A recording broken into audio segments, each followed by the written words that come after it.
All right. This is our list for MCU Phase 1. At number 6, I have Thor. Really? Now, to be fair, I like all Phase 1 movies. I just did have to put something at number 6. I think Thor drags a little bit, and it is the only movie in which Thor is not Thor for the majority of the movie. He is just a human. You get cool Thor stuff at the start, and then cool Thor stuff at the end, and it's a good character development story. But there is like a lot where it's just like, okay, he still isn't Thor yet. You don't get that until the very end. So I put Thor at number 6. That's interesting. I think I have Thor higher than most in this phase.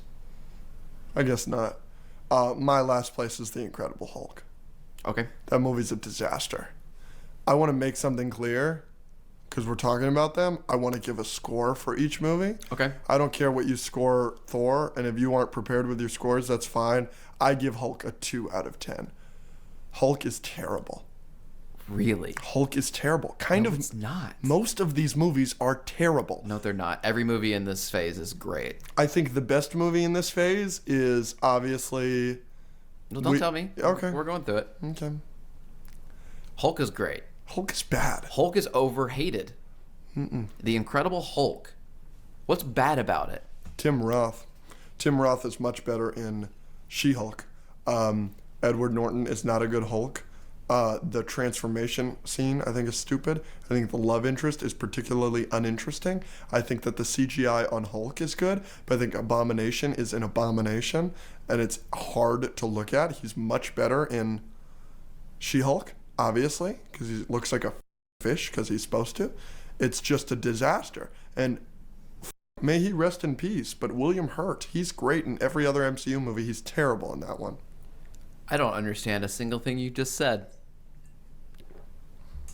I like the love interest. It wasn't the best, but it was good. I think William Hurt did a great job in Hulk. I think the CGI for everything was great. I think the fight scenes are great. Ed Norton, I don't have a problem with him. Doesn't do it for me nearly. At all, really. At number 5, I have The Incredible Hulk. Yeah. But I like it. I like Hulk. I like watching that movie. All right. I think it's bad. You're doing an MCU rewatch, you get 10 skips. Are you skipping Hulk? 10? You get 10 skips. Do I have to use all 10? Yep. Maybe. That's crazy. All right. You ready? Number 5. So number 5, you go. I already did. Incredible Hulk. Oh, you're right. You just didn't say much about it. You ready to be pissed? Iron Man 2. Okay. Garbaggio! Don't say Garbaggio. Bad movie! Not a bad movie. 3 out of 10. You don't understand rankings of movies. There is... I like the Monaco scene because I like the suitcase armor. Obviously, Robert Downey Jr. is a star, and I think Justin Hammer is fun. I think everything with Mickey Rourke as Whiplash is terrible and stupid, and his bird is annoying. I need Bird. Stupid. Bad. Funny. No. Funny. No. DC's not my Bird. No, I think that the case, the court scene, dumb, stupid. What? Yes. Everybody acts like it's this great scene. Yes, dear. Who cares? Who cares? I think that Scarlett Johansson is a particularly uninteresting addition. I recognize that Sam Rockwell has arrived, but he's not an expert. Once a demolitions expert has actually arrived, please let me know. Yeah, like that's full Tony Stark mode. Tedious. I'm just saying everything in this movie is tedious. I think Rhodey is tedious. I think it's all tedious. I think the alcoholism is tedious. And how about he creates a fucking new element? That's so stupid. It's a superhero movie. Nick Fury is calling him an asshole the whole movie. It's not a superhero movie. He doesn't do anything in that movie. Every problem in that movie... But in Homecoming... Yeah, Homecoming, there's a lot more shit than No Way Home. Iron Man 2. Iron Man 2 is bad. Sorry. You like Homecoming because there's character development for Spider-Man? Mm-hmm. There's no character development for Tony in this movie. Him dealing with his alcoholism, him healing himself, him listening to his dad's old messages, him working with Jarvis to create the element based on what his dad said, him having to deal with all of that, him having to deal with Sam Rockwell and the court system and Pepper and all that. He's annoying in the whole movie. Not the whole movie. Yes. Oh, so you're giving me something. No. He's definitely annoying at parts of it. That whole party scene where he's blowing stuff up in the suit and saying he's peeing. And then Rhodey getting in the suit in that fight is so bad. It's it's a poorly choreographed fight that goes on for poorly choreographed? Yes. What about every fight in that movie except for the Monaco fight is poorly choreographed? What are you talking about? No, the fight with all the drones is stupid. Awesome. And bad. No, it's not. You can dislike that movie. Do not tell me that fight is bad. It's a CGI mess, just like another bad MCU movie, Shang-Chi. Unbelievable. Them flying through the whole Future Expo. Yeah, Iron Man 2 is bad. Him saving Pepper. I don't understand where you got this idea. Big gun up high ground. You have a big gun. That doesn't mean you are the big gun. What? So funny. I don't understand where you got this idea that this movie is good. This movie almost tanked the MCU. So fun. I don't see anything super bad about it. What do you have next at 4th place? I have Iron Man 2. Wow, I'm one right behind you. My number 4 is Iron Man 2. Because it's not great. But I'm not giving it a 3 out of 10, Bubba. It's like a 7 out of 10. That's crazy. It's not crazy. A 3 out of 10 is crazy. There's so much good stuff in that movie. You think Iron Man 2 is a 7 out of 10? Yeah, why would it not be? You think Iron Man 2 is a point worse than Past Lives? You act like a point isn't a big differential. A point is big. Yeah, that's why that movie's a 3 out of 10, because there's not much to talk about, Bubba. We just talked about a lot of good stuff. And we talked about a lot of bad stuff, like the fight choreography and how tedious I can't believe you're complaining about the fight choreography in the Iron Man movie. Of course I'm complaining about the fight choreography. It's the reason that Batman Begins isn't a perfect movie. What is it, 4th place for me? Yeah. My 4th place is Thor. We have very similar lists so far. I'm very shocked. Yeah, Thor's bad. Let's see what I gave Thor. 3 out of 10. Thor's bad. You understand how out of touch you are right now? Thor is bad. If the entire first half or entire half of Phase 1 was a 2 or 3 out of 10, the MCU would not be what the MCU is today. No, that's not true. That is absolutely true. I can tell you the why reason the MCU is so great right now is because Phase 1 started it off with a bang. No, and all of them are good movies. Phase 1 made no money. If any of these good movies were good, they would have made money. The Avengers made a lot of money. Yeah, because it's the only good one. It's the only movie from this phase you have to watch. None of this phase matters. No one cared about these characters until the MCU. It took them some time Nobody cared about these characters until Avengers. Avengers is a masterpiece, and it's unbelievable how good it is. Right? All of these other movies are bad and skippable. If I could Did you just say all of Phase 1 is bad and skippable? Except Avengers 1. I think Iron Man 1 is good. It's skippable. No. The MCU would have crashed and burned. It would have. If their first 5 movies are utter garbage, look what happened to the DCEU. Their first 5 or whatever were garbage, and they didn't recover, and they had Superman to help them. Well, Iron Man 1 is good. So you got Iron Man 1 at the start, and then, look, I think the next 3 that we've got to talk about are good. But they're not. Like, all these other movies are garbage. But it doesn't matter. Nobody saw them. Everybody only saw Avengers, and it's spectacular. My number 3 is Captain America, the First Avenger. Yep, me too. Do you have a score for that off the top of your head? Probably give it like a 7.58. I give it a 6 out of 10. It's really good. I think it's really enjoyable. There's a lot of flaws. There's a lot of issues. But I think it's a lot of fun. And I think that it's fun that it's a period piece. I think they just did so perfect with him. They just did so perfect with Steve and the Doctor and Haley. Sorry, Peggy. It's a fun movie. And Tommy Lee Jones. Yeah. And Howard Stark. Yeah, it's great. And Bucky. Yeah, I like that movie a lot. All those characters are so good. Yeah. Yeah, it's great. And the transformation scene, you would have touched. Obviously. Yeah. I wouldn't want to touch his abs. Yeah. No, that one's really, really good. And obviously, I just like the character of Steve not giving up. I can do this all day. It's just not a perfect movie, you know what I'm saying? There's just a lot of issues with it. I'm waiting. Story-wise, it's a mess. It's all over the place. Can you tell me how that story goes? Yes. All right. Skinny kid who wants to help his country and fight bullies. Mm-hmm. is chosen for a program where he becomes a superhero, and then he just continues to do said thing. Yeah, but I meant like, all right, let's go through the movie because it Yep. opens up and we get the skinny kid. Mm-hmm. And then now all of a sudden we're Nazi Germany. And you've got freaking... It's a period piece. It's not all of a sudden we're in World War II. No, we're in World War II, but you got a skinny kid and he's got a relationship with his friend and you see him struggling and you see he wants to fight. And now all of a sudden we're at a church in World War II with, what's his name? Hugo Weaving. Hugo Weaving wants a cube. And then we cut back and he's applying for the army again. And then we cut back doing some other That's shit. just how movies, two storylines can be going on at once. If you're going to say that's a problem, I think it's unevenly The Avengers paced. is an unbelievably bad story. You're the worst.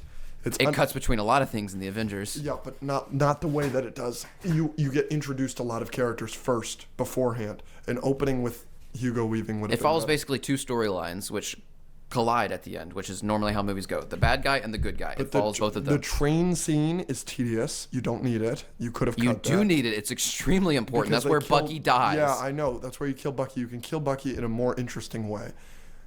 Let's go over. How about him selling? Such a weird You like complaint. him selling stocks and bonds?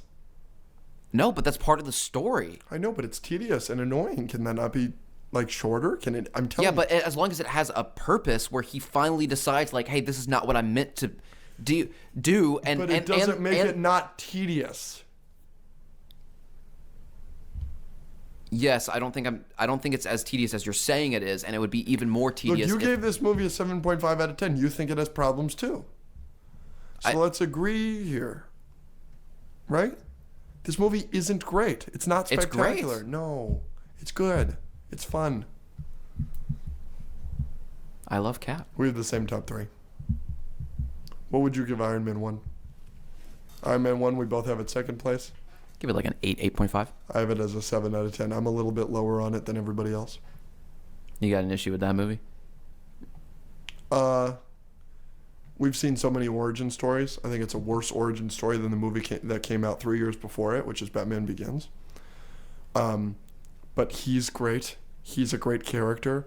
I don't love the villain as much as everybody else does. I think Obadiah Stane, I think it's cool, whatever. But I much prefer the Ten Rings, the Cave. Like, I think they're a much more interesting villain. I think they're cooler. I don't love the Ironmonger suit. The fights in that movie, obviously, the fight where he goes back is amazing. It's spectacular. But every other fight, I'm not a huge fan of. I don't like the Ironmonger Iron Man fight at the end. You know, like them flying up and getting iced. It's cool. But, like, I just mean the actual fight. And, but there's a lot of great stuff in that movie, and it kickstarted the MCU. We wouldn't have the MCU without it, obviously. And Robert Downey Jr. is spectacular. Gwyneth Paltrow's good. And I think Terrence Howard's fun. Not for long. No. But I do like that. That is one of the highlights of Iron Man 2 is Maybe that's when he became a Skrull. Spoiler alert. apparently. I mean, spoiler alert to me. I haven't seen it, but I, of course, have seen it. It's been out for a couple weeks. Yeah. What's his name? Bad guy. Obadiah Stane. Nah. Jeff Bridges. Thank you. That scene where he's like, "Bee!" and Tony's like, Yeah. sick. Yeah, that's cool. Oh, and we also get freaking Nick Fury. Phil Coulson, baby. He's good. Sector 16. He's good. He's good.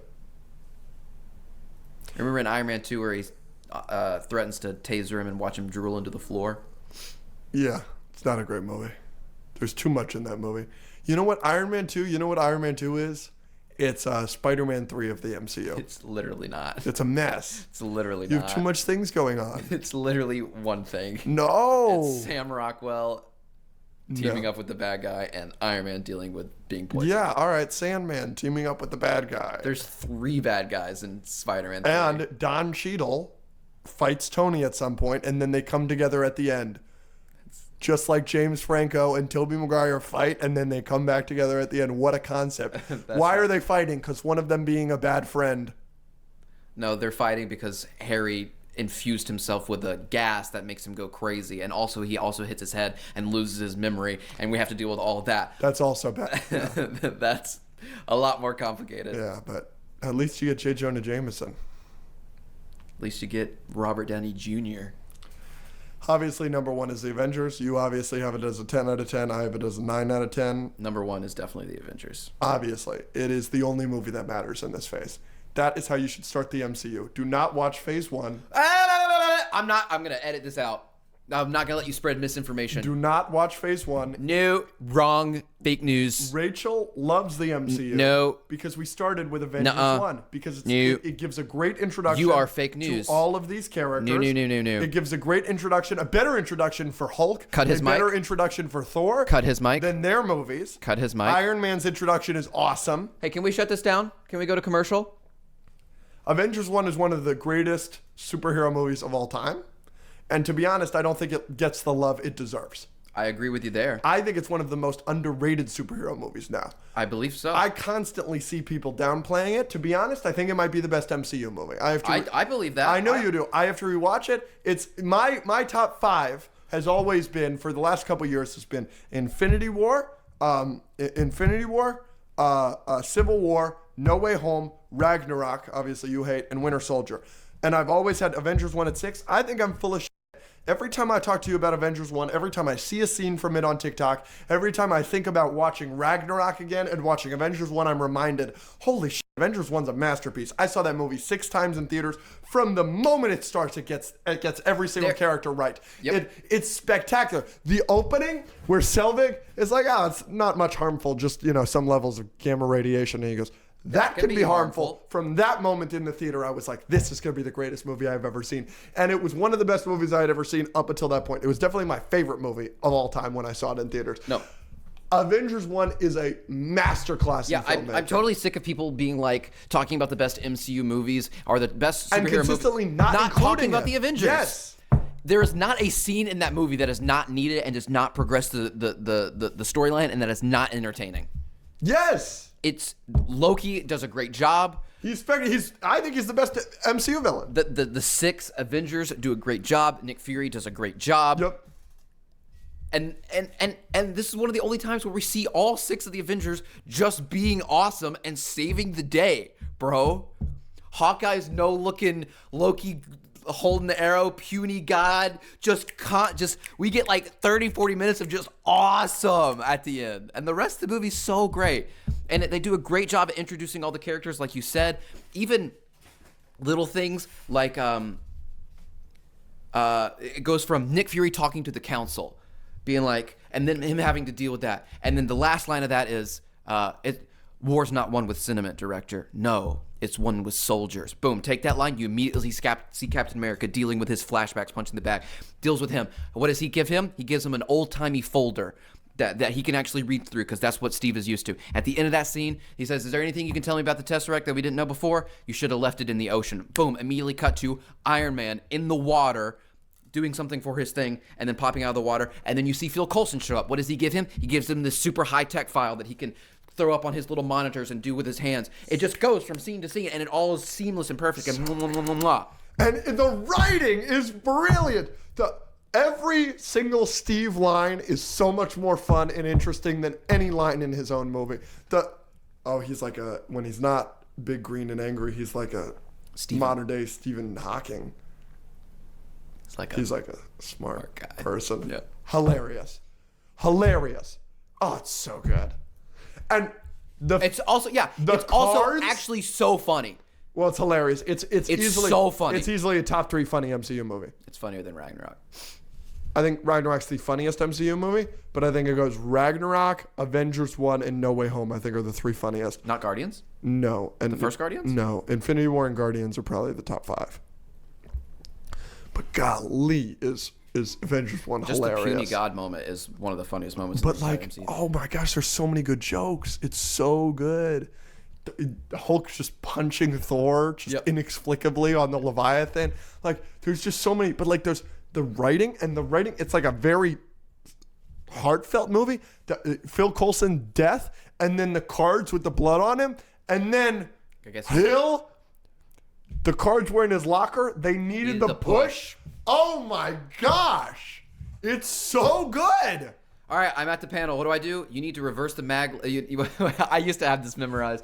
You need to pull the lever. It will reverse the maglev long enough for me to speak English. You see that big red lever? I need you to pull it once I get up to speed. Yeah, that. Great movie. Bruce Banner when Bruce Banner meets Tony Stark and he's like, duh, duh, duh, duh, duh. Finally, somebody that speaks English. And Chris just goes, Is that what that was? How does Fury do this? He turns. Sounds exhausting. That man is playing Galaga. Thought we wouldn't notice. But we did. And then he is playing it at the end. Yeah. I recognize that the council has made a decision. But given that it's a stupid ass decision, I have elected to ignore it. No. No, the funniest joke in that movie, though, you're going to disagree with me here, but I think the funniest joke in that movie is, "Does mother know you weareth her drapes?" Which was improvised. Really? Mm-hmm. That's great. That might be my favorite scene in the movie. Make a move, reindeer games. The forest fight scene with Cap, Thor, and Iron Man is so good. Yeah. Everything about it is good. I cannot tell you how many times I've watched that movie. A lot. I mean, memorize the whole thing. I could tell you like every single scene in that movie. It's crazy. Oh my gosh, the Black Widow intro is perfect. Let me put you on hold. Oh my, I mean, it's just so... You are at 114 Solinsky Plaza. You are exactly third floor. We have an F-22 exactly 8 miles out. Put the woman on the phone or I'll blow up the block before you can make the lobby. I'm working. This idiot is giving me everything. I'm not give everything. It's so good. I haven't seen this movie in years. I could quote it like that. It's so perfect. Yeah. It's so yeah, maybe I need to give that movie a 10 out of 10. I can't wait to rewatch it. We got to rewatch it sometime. Maybe we could. Oh, the patrons need to vote for that. I know. I would love to. We'll put it on the poll. Yes. Avengers 1 is just so spectacular. God, it's and so Loki's so good. But again, yeah. I don't understand your thought process that's the only movie you need to see here. No. All of these other movies have nothing to do with the greatness of that one movie. Yes, it does. No. Yes, it does. No. Yes, it does. They did a perfect job with Phase 1. They give you all the stuff, and then... This is why everyone wants the DCU to start over so they can do something like Phase 1 did. Phase 1 is the blueprint. Avengers 1's the only one that matters. You're not going to convince me here. You're going to knock off my computer? Here you go. In my Avengers notebook. Say that again? Avengers notebook. No. Here you go. No. With my Avengers notebook. Say the thing that will make me angry. Avengers 1 is the only movie that matters in Phase 1. There you go. So we've ranked Phase 1. We had some arguments there. Yes. For sure, because you lost your mind. Yep. And now we're going to go through each movie. The way we're going to do this is we're going to go through each movie in order. We're going to give our ranking out of 10 for each movie. And then once we go through all of them, then we'll we will rank them based on those numbers. But we'll debate the movie when we're talking about the movie. And we're talking about in order of release. Yeah, so there's going to be Iron Man 3. Which means we're starting with Iron Man 3. Here's our scores for Iron Man 3, and here we go. We will talk about Iron Man 3 in 3, 2, 1. 7. 4 out of 10. Yeah, wow, you're way higher on Iron Man 3. So, I do want to say, second biggest movie in this phase. Mm-hmm. It made $1.2 billion. It's one of the biggest movies in the MCU. Mm-hmm. I think 99% of that, I'm sure you will agree, from Avengers 1.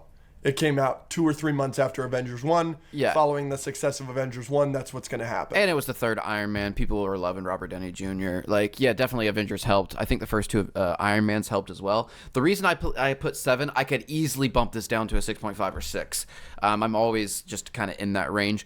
Back in the day when I first watched Iron Man 3, I was easily like a 4 or 5 on it. Yeah. But I have watched it since then, and I liked it way more than I remember it. So I bumped it up. I might have bumped it up too much, though, if that makes sense. That makes perfect sense. Why is it so low for you? So this is the thing. This is one of the only MCU movies I've never rewatched. Yeah, I think you should. I watched this once in theaters, and I really disliked it.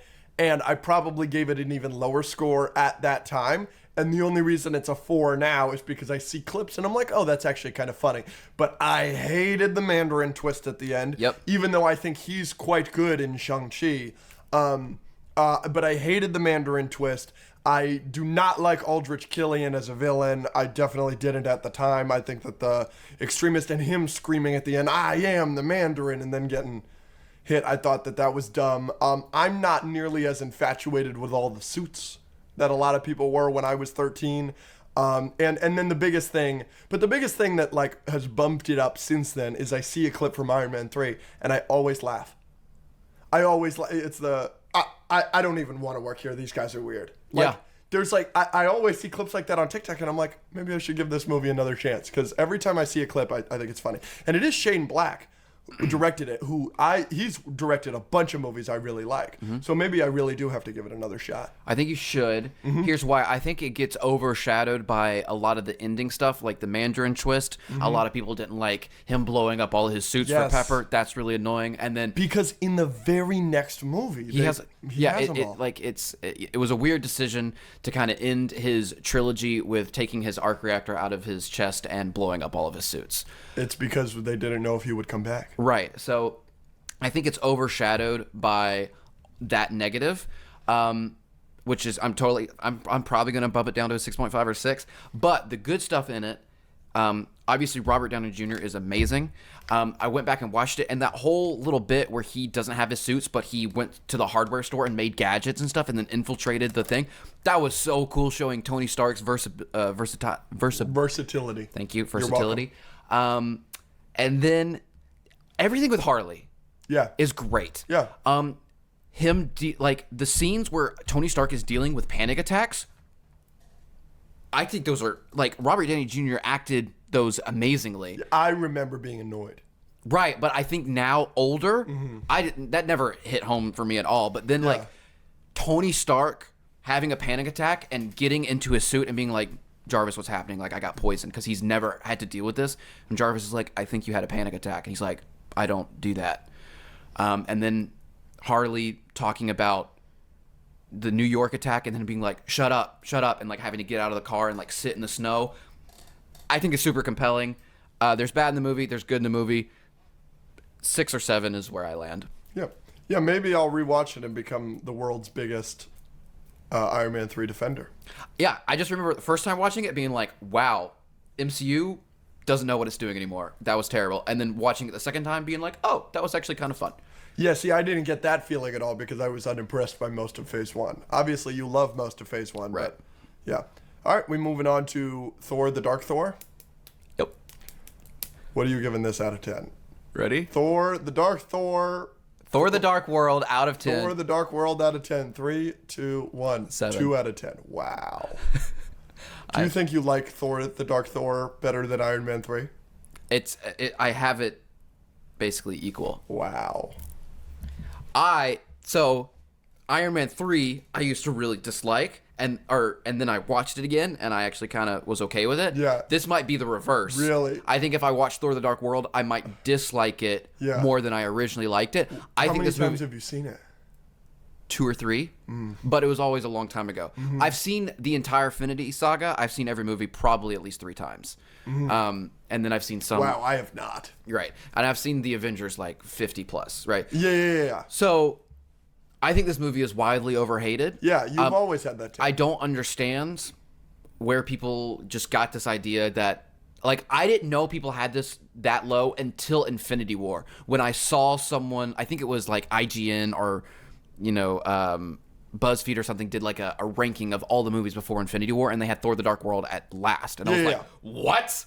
People don't like this movie? I think the relationship between Thor and Loki is awesome. I think the banter between them is hilarious. You just decapitated your grandfather. Very funny. The villain isn't like spectacular, but it introduces the ether. I think the death of the mom and Loki's reaction to that is hard. I think the action is good. Man, that's funny. I think there's a lot of good in this movie. It's not an 8, 9, or 10, but it's good. Yeah, I don't have much to say about this movie because this is another one I've only seen once. But how I was just telling you, every clip I see from Iron Man 3, I'm like, oh, maybe I'd like that. Every clip I see from this movie, I'm reminded that, oh, this this was a tough watch. Is it just like, why do people dislike it? Is it just slow? It's really slow. There's like, I could give you a bunch of reasons. It's a very dark shot movie. Yep. Yeah. Thor: The Dark World. Yup. You know what I'm saying? It's just every shot is gray. Yeah. Like, and dark gray. You know what I'm saying? So that's a big issue. It's like that kind of movie is going to put somebody to sleep, right? I don't care at all for Natalie Portman in any of the MCU movies. So like, she's obviously a big part of this movie. I think that this is the one where Darcy is the most annoying. Yeah, maybe. She was like, before Awkwafina, she was most people's pick for most annoying MCU character. Whether you agree or not, that's just like the IGN list that had this last. That's just, and I think this is the movie that like she's the most annoying. I think she's great in WandaVision, and that surprised me because I think she's really unlikable in the first two Thors, but I think she's worse in the second one. I think Selvig is one of the best characters from the Thor franchise, and he's worst in this movie because he's dealing with the ramifications of the mind control thing. Something, by the way, that I do want to point out. Selvig is established as one of the smartest people in the MCU, and Loki's mind control had a real fucking effect on him, right? Yeah. Hawkeye's brain power is not that of Selvig, and we do not see any ramifications for him. Just saying, there's little things like that the MCU doesn't have anywhere else. I disagree. I think it's different kinds of mind power. I think Selvig is an intellect and Hawkeye is a secret agent that has dealt with like mental anguish, and he can deal with like being controlled. Okay. But he can't solve a equation about iridium. Okay. I think that's the difference. But yeah, I've never been a fan of this movie. I've always been one of the people to put it at the bottom. But I've never thought it was the worst MCU movie because I think the worst MCU movie is The Incredible Hulk. Right, that's fine. Again, I'm not putting Thor: The Dark World over a bunch of stuff. Of course. But 7 out of 10 is your score for more of the MCU than not. Right. You gave Ant-Man Quantumania a 7 out of 10. Yeah, I think they're about the same. That's my point. Like so that's I think Quantumania might be like, again, it's tough to like rank these movies individually and then like look at all 20 movies and be like, oh, I have to kind of compare the numbers to each other. There's a lot of movies can be 7 out of 10s, and I still prefer even within that. So yeah, 7 out of 10 is my default if it's not actively bad, and I don't think Thor: The Dark World is. No, yeah, and you've always had that take. I'm not surprised by it in the slightest. But I am open and willing to watch it again and be convinced. I would be fascinated to see the reaction, like to see what other people think of Thor: The Dark World now. After Love and Thunder. Yeah, especially. Like, because a lot of people think Love and Thunder is the worst Thor movie. Obviously, you think it's Ragnarok, which is obviously the worst opinion you have.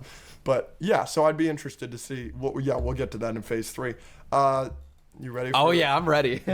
La creme de la creme. All right, you ready? This is Captain America, the Winter Soldier. Out of 10, 3, 2, 1. 9.5, yeah. Yeah. What a masterpiece. Yeah, it's really good. Oh, gosh. It's really good. It's one of those that you watch it the first time, you're like, whoa. And then every time you watch it, it's just so fun. It's so good. Yeah. It's so good. I saw a clip. Mm-hmm. There's some exposition in this movie. Mm-hmm. There's some real exposition in this movie. But I saw a clip the other day from this movie, and it was the Alexander Pierce Captain America conversation. Somebody murdered my friend. I intend to find out why. Mm-hmm. Don't get in my way. Like that. That's that conversation. A lot of exposition in that scene. Well, this is what's going on. Oh, this is what's going on. Oh, this is what's going on. But the actors, Robert Redford is so good. He's so good. And Chris Evans is so good. And the writing is so good that exposition scene is one of the most entertaining scenes in the whole movie. Another exposition scene in that movie. Zola computer scene. Yeah. All exposition, but it's awesome because he's a computer and he's got the accent, and she's like, "This got to be some kind of tape." And I am not a recording for all that. Yeah, amazing, acting amazing, the writing amazing, and that's why the exposition scenes aren't bad in this movie. Compare it to a modern MCU movie Doctor Strange in the Multiverse of Madness, where they have the Illuminati scene, which is just exposition, where we didn't lose Doctor Strange fighting Thanos. The biggest threat to the multiverse is you, Steven. And the way they explain it is so boring. Yeah. And the acting is so wooden, and nobody cares. That's a great point. Like, that's an exposition scene that they do now in the MCU versus a couple years ago. Exposition scenes are some of the best scenes in Winter Soldier. So that is the difference between a truly great MCU movie and like a mid or bad one, like Multiverse of Madness. Yeah, I mean, everything about this movie is good. Yeah. The opening on the Lumerian Star, where Captain America's just taking people out. Yep. And then he busts in and sees Black Widow. Well, this is awkward. It's funny. It's entertaining. It introduces Falcon in a great way. Yes. I think Fury's great. Obviously, Robert Redford does a great job. Is a top 5 MCU villain for me. Yeah, especially in terms of acting, 100%. Yeah. Like, I was just kind of... You're not bored in this movie at all. No. And you're pulling for Cap, and the speech he gives at the end. Yes. And Peggy Carter... Not Peggy. Sharon. Yep. Was in there. Yeah. So I've got a question for you. I gave it a 9 out of 10. You gave it a 9.5. What is your issue with this movie? Why isn't it a 10 out of 10? It's just something like to get a 10 out of 10 for me. Like something has to just like absolutely just like floor you, melt my mind. Yeah. Okay. So there's just nothing in this movie that is just 10 out of 10 worthy. I mean, that Bucky Cap fight is a 10 out of 10, and the writing is good, but there's nothing in there that makes me that blows me away writing or like character emotion wise, if that makes sense. But I don't have anything negative about it really. What's yours? I'm gonna say something, and you're gonna be bothered. I'm sure I am. That's the point of the podcast. I wish there were less or the fight scenes were shorter. I wish there was more dialogue. The spy stuff is the best. Every line in this movie is sharp, it's well written, it's funny, it's smart. But that's why it works. It's because it's not bogged down by too much of it, and it's broken up by like amazing action pieces. And I'm not saying there's bad action in this movie. The action is great. I am, yes, amazing. And it's shot well. Yeah. I will say the fight choreography leaves a little to be desired at some points when it's just Cap, because he has 2 options. He's got a shield or he's going to kick you. That's every single dude, when he launches that guy on the hilarious. When he kicks amazing. Caves that guy's chest in. Amazing. Yeah. Amazing. It's so funny. But God, and this is one of the, like, there's not a lot of jokes, but this is one of the funnier MCU movies. The guy in the Apple store. Yeah. What are you guys doing? Hilarious. That's hilarious. Obviously, it's not your style, Rogers. And he's like, you're right. It's hers. Kicks him off. Hilarious. Everyone needs practice. Them making, and then he's like falling before Falcon saves him. And he's like, what about that redhead at the thing? And he's like, Lillian. Yeah. Lip piercing. Yeah. She's like, yeah, she's cute. And he's like, I'm not ready for that. Hilarious. Yeah, that hilarious. Is good. That is like, good. And them making out. Was that your first kiss since 1945? It wasn't my first kiss since 1945. Like, just really, really, really great stuff. Like, all throughout, and the characters and everything. I like that they don't date.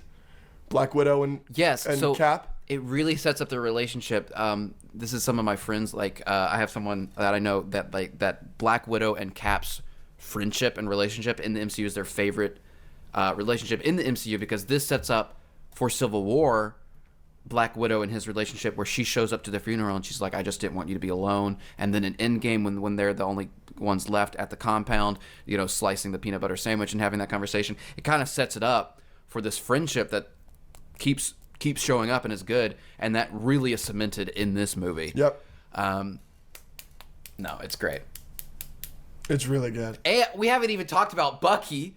Yeah. Holy crap. Yes. Which is why you shouldn't skip all of Phase 1, because you wouldn't know who the heck Bucky is and why this movie is so great unless you watch the first Captain America, which is also a great movie. The reveal of Bucky is great. Bucky. Were you surprised in No. the theater? No, because Okay. I knew. Okay. I knew stuff. Yeah. But I know somebody that didn't know. blew him away. Blew their fucking mind. Yeah. Yeah, it was pretty cool. The first reveal of him, that chase scene, Amazing. boom, catches Amazing. it. And we're not even talking. Nick Fury is spectacular in this movie. And- God, Nick Fury. Oh my so gosh, good. this has the line till the end of the line, Yeah. and finish it. Yes. Bro. Yes. I say that to like my friends. I'm with you Yes. till the end of the line. Oh, Yes. this movie's great. It's so good. And like him going to the museum and the kid, and so good. Every scene in this movie. And Stanley. I'm gonna get fired. fired. For this one. So good. It's so good. It's a top 5 Did I MCU step movie on your for moment? me. Black Widow. Ah, Yes. yeah, it's really good. Yes. That reveal. Mission Impossible, baby. Yeah. Oh, it's so good. You've got to keep both eyes on the prize, or whatever. Both eyes open. So good. It's so good. Oh, Fun movie. frig. I mean, top 5 of the MCU for sure. Yes. Where do you think it ranks for you? I think it might be second. Wow. It's after the Avengers. I think it goes Avengers Wow, 1 so or something. Avengers is your only 10 out of 10 MCU movie? I don't have any 10 out of 10 MCU movies. I just want to preface that. But so Probably. Avengers 1's your only 10 out of 10? I don't have many 10 out of 10s. Period. Yeah. Yeah.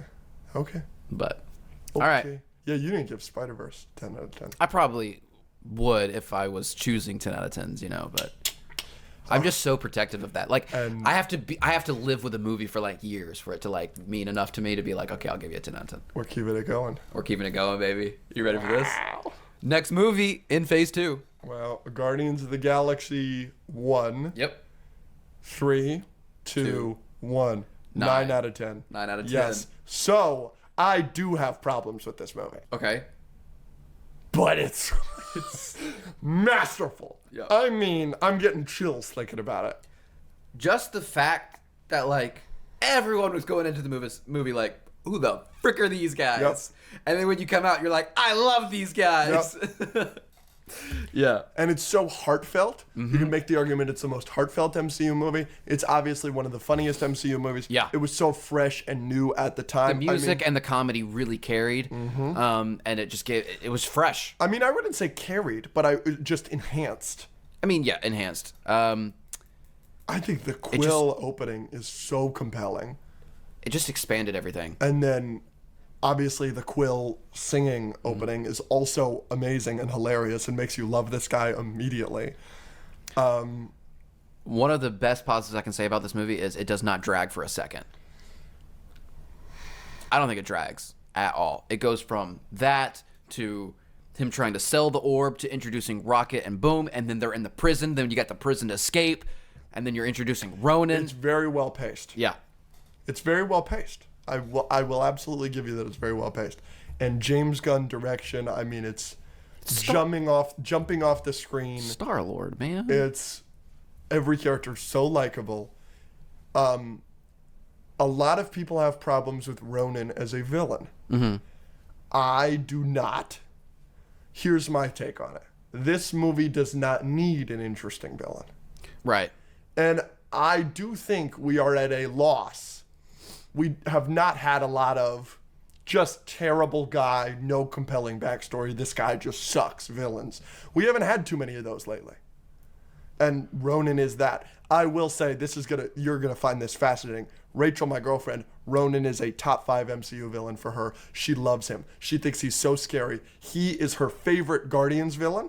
She likes him more than the High Evolutionary and Ego. Wow. She thinks fully, and she'll argue with people about it, she thinks Ronan is in the conversation with Thanos and Loki.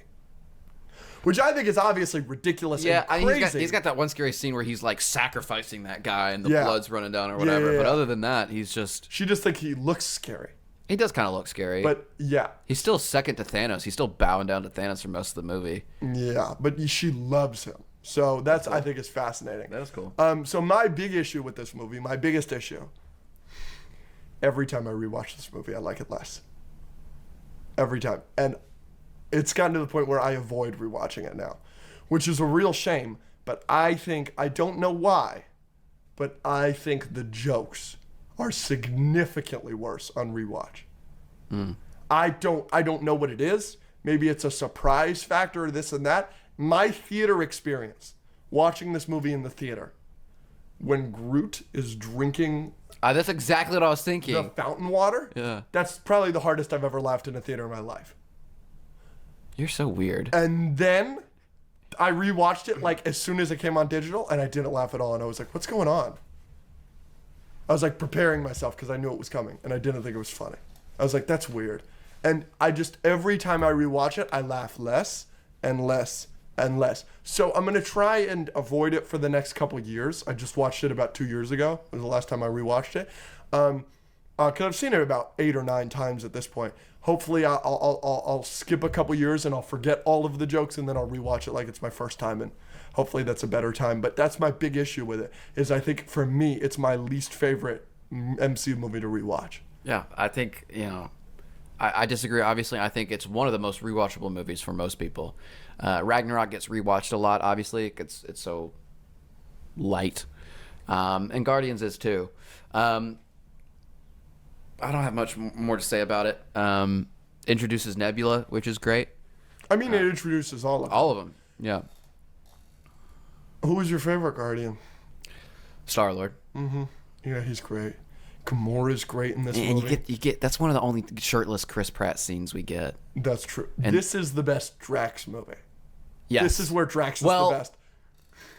Yeah, I mean, obviously I don't like him nearly as much in Guardians 2. Yeah. And then I think he comes back a little bit in Guardians 3 and some other movies. But he's more love in Guardians 3. But him throwing the ball at the little thing Kid, is hilarious, yeah. and then him knocking off the guy in the motorcycle is hilarious. Yeah. But just he's this kind of alien.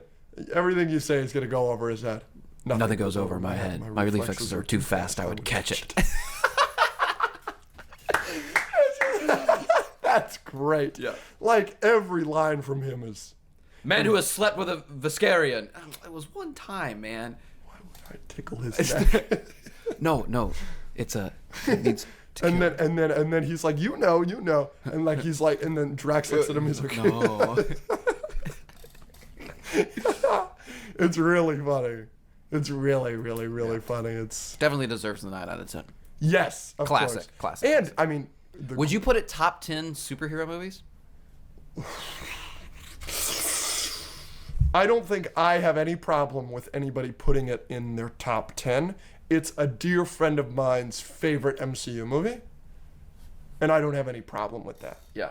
But for me, it's my least favorite MCU movie that I give a 9 out of 10 to. Right. I think it'd be like superhero movies ever. I think it's right at the cusp of 10. I think it's so, right too. in there. Yeah. I think so too. It might sneak in. But like, are we considering animateds? Yeah. So That might bump it up. both Spider-Verse, Dark Knight, Batman Begins, Red Hood, Infinity War, Infinity War is better. Winter Soldier. is better. Avengers 1 is better. Logan. Logan. Yeah, but then it's right there.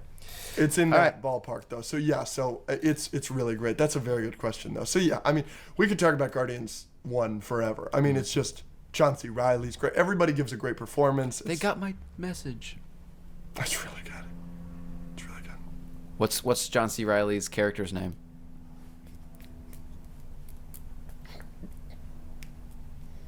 Roman Day. Yes. What's the name of the woman who's the leader? What's her Nova title? Prime. What's her actual name? It's Arani Rael, I think, or something like Wow. that. I think Look it's at something you. like that. What's the name of the ships that the Nova Corps uses? What are they called? Star Blasters. I was gonna say stars. You know where I learned that? Where? Guardians Ride. Yeah. Guardians Ride in Epcot. You All right. read the thing. Obviously, Milano. Yep. And then What's the orange one? do they have one in between Yes. Bowie? Eesh. I think they just remake the. And it's still called the Milano? It's like I don't know. Okay, I don't know. All right, ready? Time for another argument. I think we're on the same page here. Age of Ultron. Yeah. All right. Avengers: Age of Ultron out of 10. 3. What's 10 in Spanish? Yes. 10. 3. Tres. 2. Dos. Tres. Uno. Dos. Uno. 6 out of 8.5. 10. Okay. We're not going to argue here, no? Why? It's the worst Avengers movie? Yes, but barely. What do you mean barely? You think Endgame is a little bit worse? The only reason Endgame is better is because of the last 40 minutes. But Age of Ultron is better otherwise. I think Age of Ultron is messier than Endgame, and Endgame has higher highs. Endgame has higher highs, I think, messiness-wise. I don't think Endgame is perfect. I'm a Endgame I agree. denier. I think Endgame's a 8 out of 10. I don't think it's anywhere close to top 5 MCU. I don't think I have it in my top 10. Just because of what it is why it's good, and the assemble moment is why it is what it is. But it's a mess. In terms of a 3-hour mess, Age of Ultron's a mess, brother. A little What bit. about the Thor Selvig subplot? What about, they all Black have to Widow find and them. Hulk. Yes, Yeah, there's some stuff. They have to set up Civil War in this movie. They have to set up the twins in this. Obviously, the twins There's a lot. They did a lot in this movie. get put into it. I think there's just a lot of good. Hawkeye's family. It's just a lot. It is just a lot, Too but much. it's an Avengers It's a movie. mess. But you're right. It does not, like, we go watch the first Avengers, we're going to do that with the patrons in a week. No. Is that what they chose? Yeah, that's what they chose. Great. And that movie flows, and it's not messy, and everything works, and there's not Exactly. too much in it. So yeah, Age of Ultron, they put a lot in there, and it's messy. It makes a little bit more sense because it is an Avengers movie, and we're expanding, and there's a lot going on. But it is messy, and it's not perfect. It's kind of a TASM 2 situation where, like, obviously TASM 2 is worse. Well, it's about the same. I just like it because this is one of the only times we get the Avengers as a fully fledged team working together. Of course, and I think And that that's the fun. fight scenes are great, and I think Ultron gets a little bit too much hate. Absolutely. I think Ultron's a good villain. What's his name? James Spader. Yeah, he's great. He's awesome. Yeah, he's that great. scene is cold. I had to kill the other guy, and then when he, like, busts through himself later, and I don't know why people hate on Ultron so much. I think he's good. He's not the best. He's definitely just not the worst. I will say, I don't like the joke. Little smaller people, babies. I don't like that. There are a couple times where they try to make him funny, Don't. He's a robot. right? But they had to give him a little personality because that's what Ultron's supposed to be, I guess. Is more than He's just more of an android in the comics. He's more of like a straight late. Now, not everything needs to be the comics. Yeah. One of the very next movies, Civil War, completely different from the comics, and I think it's the second best MCU movie. But yeah, I think. So, what are your main problems with the movie? messy. Mess? Anything Right, else? like in the middle section. Something drip on you? I think so. That's unfortunate. The middle of the movie is its messiest. Mm-hmm. I think the opening is great. Yep. I think everything until when they save Hulk from destroying everything. Like everything from the opening until Hulk's rage in Africa, and then they punch him, and then they have to go to the safe house. Everything until the safe house, I think, is great. You get what I'm saying? I kind of. And then they split off, and Thor goes to a Selvig thing, and And that's You a get- lot and unnecessary. And then the Tony Cap argument is just setting up that there might be conflict in the future. yeah, Nick Fury shows up too. Nick Fury shows up, and it's kind of weird. And then the big one is I don't care at all for Bruce and and Nat's Natasha's relationship. just not even the whole relationship, because I think it's cute in the bar scene. Yeah, But I think it's like, you think you're the only monster on the team? I'm like, really? it's cute.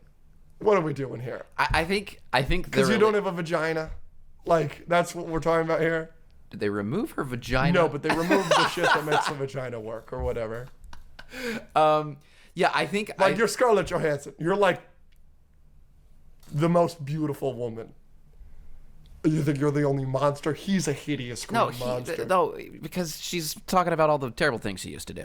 Yeah. I think that those two characters, given who they like, a relationship between them would actually It make makes sense. No, it makes sense. It just seems kind of shoehorned in a little bit, as does the Thor subplot. If you take those two things out, I think it cleans up a lot. Yes, of course. A lot of the issues with this movie are solved if you get rid of those. I think Vision is super cool. Yes. They also introduced Vision. I forget. Yes, and he's great, and I love how he gets introduced because Tony's doing it again. He's he's doing it again. He's and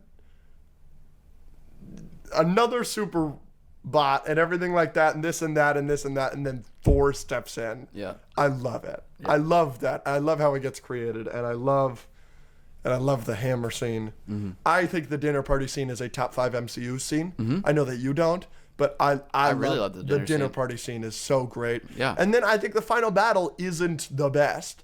I think it's probably the worst final battle in the MCU of the Avengers movies. Yeah. But again, it's still... But it's great. It's fun. So great. It's fun. Hawkeye and Cap. I just if you think get killed, walk it off.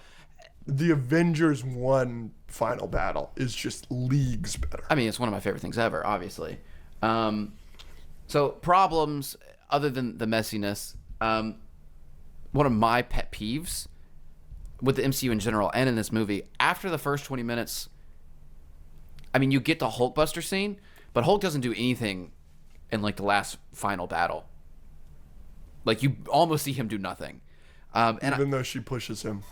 Yeah, she pushes him, and you're expecting him to come and do some awesome stuff, and then you see him. He just does the jet, and then he flies away.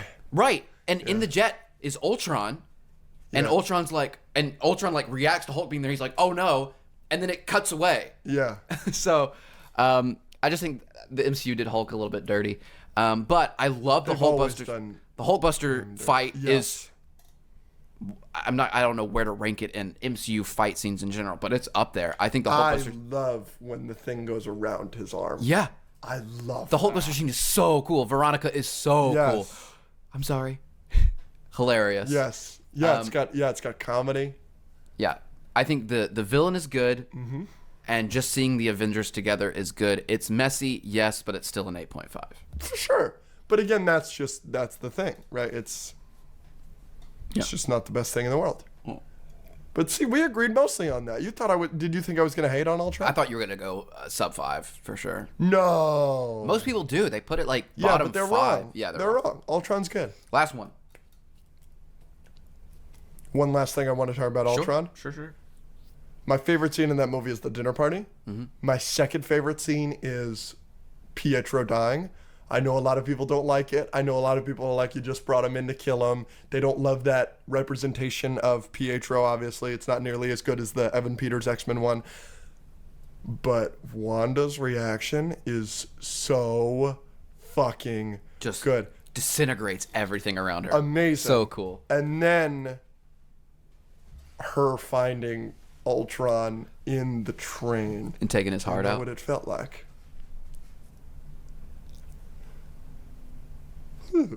Good stuff. She's so good. She's good. Elizabeth Olsen, man. Keep her forever. Yeah.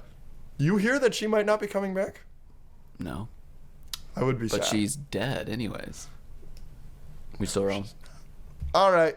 Last one? We still rolling? Oh. Yep. Last one. What are we at time? We're good. All right. We've been talking about Phase 2 for a while. Saved the best for last. Just kidding. Ant-Man. I scared you, didn't I? Ant-Man. I'm dying to see what you gave this. 3, 2, 1. 8. 7 out of 10. Okay. You think that Ant-Man is worse than Ultron? I gave them the same score, actually. I changed it at the last second, but I think they're about the same. I think Ant-Man is clearly better. Probably. Ant-Man it's not. It's great. It's not as much of a mess. No, it's not a mess at all. But it's also just not an Avengers movie. That's fine. I will say I do have problems with Ant-Man. It's not a perfect movie. I wish it was just a heist. But the heist part is so fun. I know. It's one of my favorite things in the MCU. It's the whole heist part. I know, but unfortunately, the heist goes wrong. and then it's not a heist movie, and it's just another big CGI battle at the end. Just the only I don't understand. The only issue, the only thing is that this is one of the cooler CGI battles at the end because they're little. But I'm exhausted. At this point in phase 2, I'm already exhausted of a big CGI battle. Because let's go through the MCU. Do you not understand what superhero movies are, or like what big movies lead to? Let's go through the MCU. Iron Man 1, big CGI battle at the end. It's a superhero movie. Incredible Hulk. I don't understand Big CGI battle This at is the end. continually one of your points of disliking a movie when it's a superhero movie that leads to two people fighting. What's the best superhero movie of all time? Dark Knight. Across the Spider-Verse. Across the Spider-Verse is animated. Yeah. But do either of those have a big, stupid CGI battle at the end? Avengers is a great movie. Infinity War is a great movie. Okay. They have CGI battles. Avengers, big CGI battle, but it's good. Right? So is Shang-Chi. Because that movie leads to it, and it makes sense. Shang-Chi does not act like it's leading you to a big CGI battle. Same thing with... Yes, it does. No. Yes, it does. No. Yes, it does. No. You continually No. act like this. You continually act like this. No. That's like saying that they shouldn't fight the Leviathans and the Hulk punch scene is dumb because they didn't lead to the Leviathan. They led to Loki. Wrong. Loki can release other things. Wrong. Shang-Chi's dad, Wenwu, released the dragon. Loki released the Leviathan. Why can't we fight him?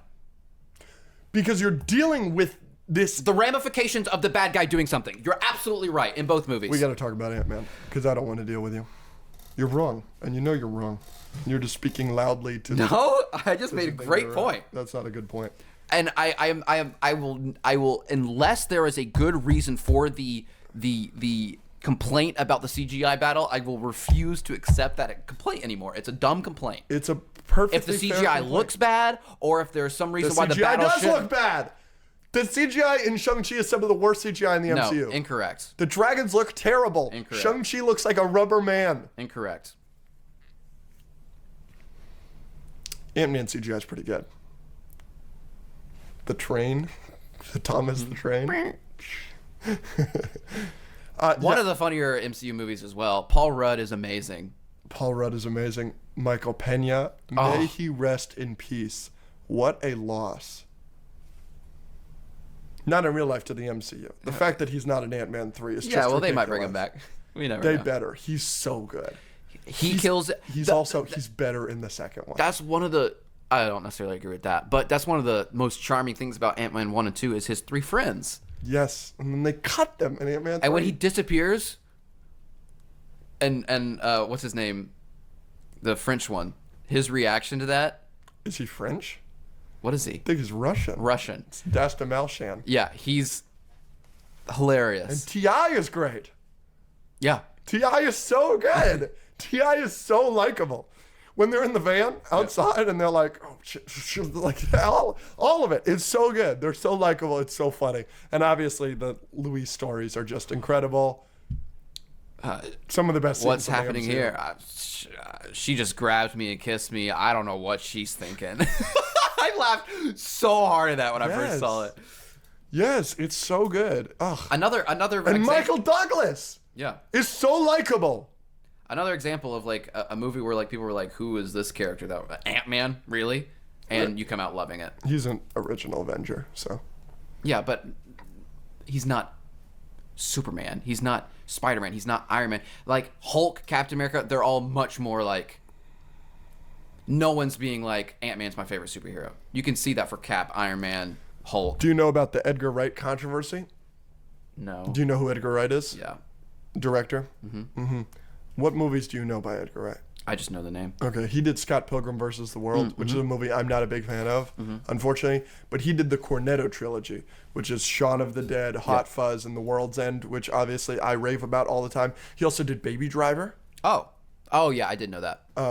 He did that movie Last Night in Soho from a couple years ago, which I heard was terrible. I liked it. Oh, really? Okay. I don't think you'd like it as much as me. I think you'd say it's all right. A dear friend of mine said it was the worst movie he's ever seen in his life. That's ridiculous. But Edgar Wright is a great filmmaker. Edgar Wright, his whole career, said, I want to do an Ant-Man movie. And so when the MCU's coming out, they're going to do an Ant-Man movie. They decided on him to direct it. And he's the one that chose Paul Rudd. He wrote a lot of the script. And they kept changing things. And he was like, fuck you, I quit. And that's why Peyton Reed directed it. Yeah, I do remember that. Wish we would have seen Edgar Wright's, because to my knowledge, all of the stuff we like is Edgar Wright. And that's why Ant-Man 2 and especially Ant-Man 3 are so much worse than Ant-Man 1. Interesting. So I would do, that's a what if. I wish we would have gotten an Edgar Wright Ant-Man movie. I think would have been cool. Cool. You want to rank them? You want me to go through my ranking? Yes, please. All right, so here's my ranking of Phase 2 of the MCU. Are we going to have very similar rankings? I think so. At the top, obviously, we're going Winter Soldier. Mm-hmm. Then we're going Guardians of the Galaxy. Mm-hmm. And then an upset pick for a lot of people, we're going Age of Ultron, mm-hmm. and then Ant-Man. Mm-hmm. I think most of this, and then, you might switch one or two of these, but most of these are correct. Yeah. And then the last two, I'm putting Thor: The Dark World barely over Iron Man 3. So Winter Soldier, Guardians, Age of Ultron, Ant-Man, Dark World, Iron Man 3. That's my ranking. I mean, we've got very similar lists. We just flipped two, right? I've obviously got Winter Soldier at 1, mm-hmm. got Guardians at 2. Mm-hmm. I've got Ant-Man at 3. Fair. I've got Age of Ultron at 4, though. Yep. And then I've got Iron Man 3 at 5, and I've got Dark World at 6. Totally fine. Very similar. Very similar lists. I love it. Yeah. This is, Fine with me. That was the first phase of the MCU where it was like, oh, they really know what the hell they're doing. Let's try and make this interesting. Why, you want me to, like, punch you or something? Sure. Captain America Civil War. Out of 10. Yeah, starting off Phase 3 with a bang. Bang. 3, 2, 1. 9. 9 out of 10. Yeah. Fabulous. My second favorite MCU movie. That's way too high. Is it in your top 5? I think it is, but it's just barely.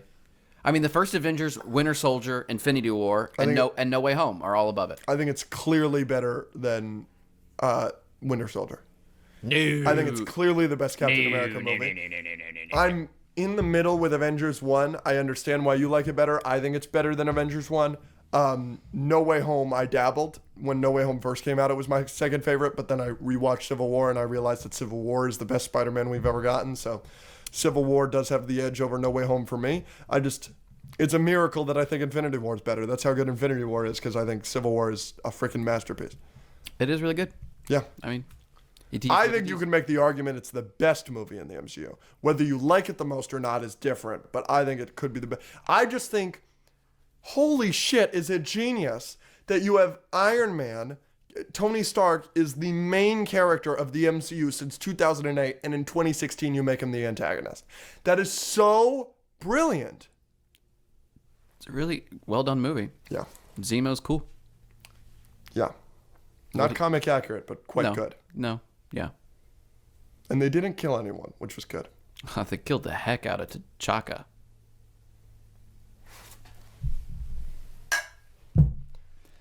Doctor Strange. Yep. 1. Re-review. Yep.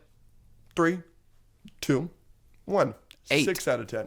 You like this movie quite a bit. Yeah, no, I think a lot of origin movies that people skip over in the MCU are Ant-Man and Doctor Strange. I think both of them bangers.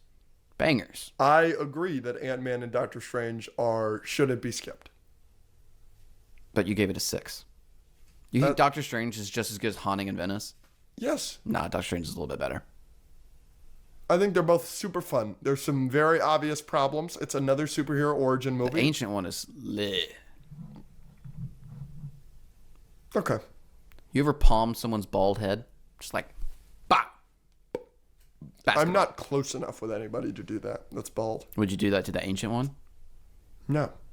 If you went bald, I would do that. Oh, I'd let you. I know you would. Should I go bald?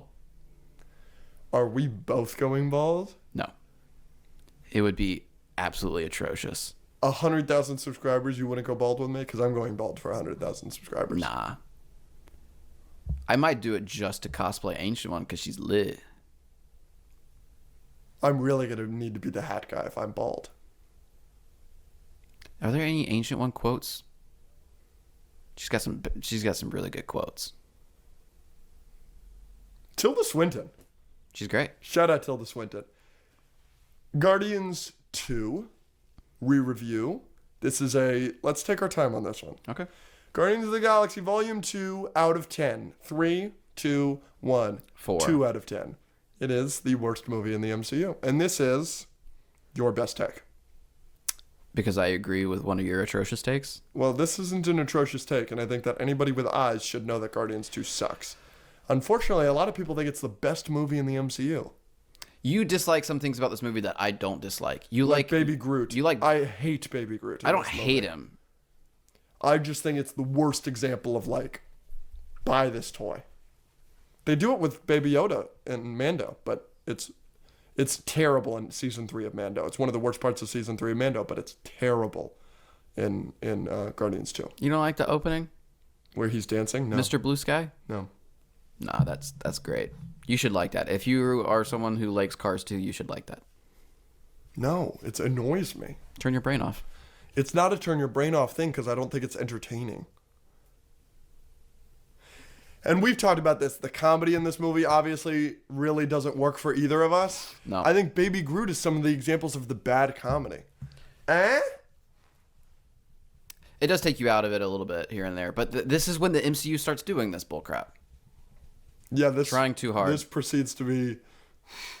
Is this your 3 least favorite movies? Yeah, in the MCU? It gave us Doctor Strange, and then they gave me, I think, my 3 most hated MCU movies in a row coming up. But then you like Black Panther. Black Panther's good. And then you love Infinity War. Yeah. So they redeemed themselves. That's why Phase 3 is hard for me to... Yeah, see, this is easily my favorite phase in the MCU because these next 2 movies are 2 of my favorites. Yeah, ready? Yep. Spider-Man Homecoming. Notoriously your least favorite Spider-Man movie. Mm-hmm. Here's our reviews in 3, 2, 1. 4 out of 10. 8 out of 10. I think it is a top 10 MCU project.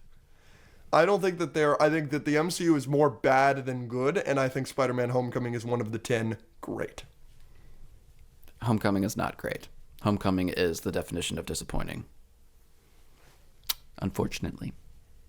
Can you explain to me how it's boring? Can you explain to me how it's not? Yes. Vulture is one of the most interesting villains in the MCU. He's easily top 5. The twist with him is literally awesome.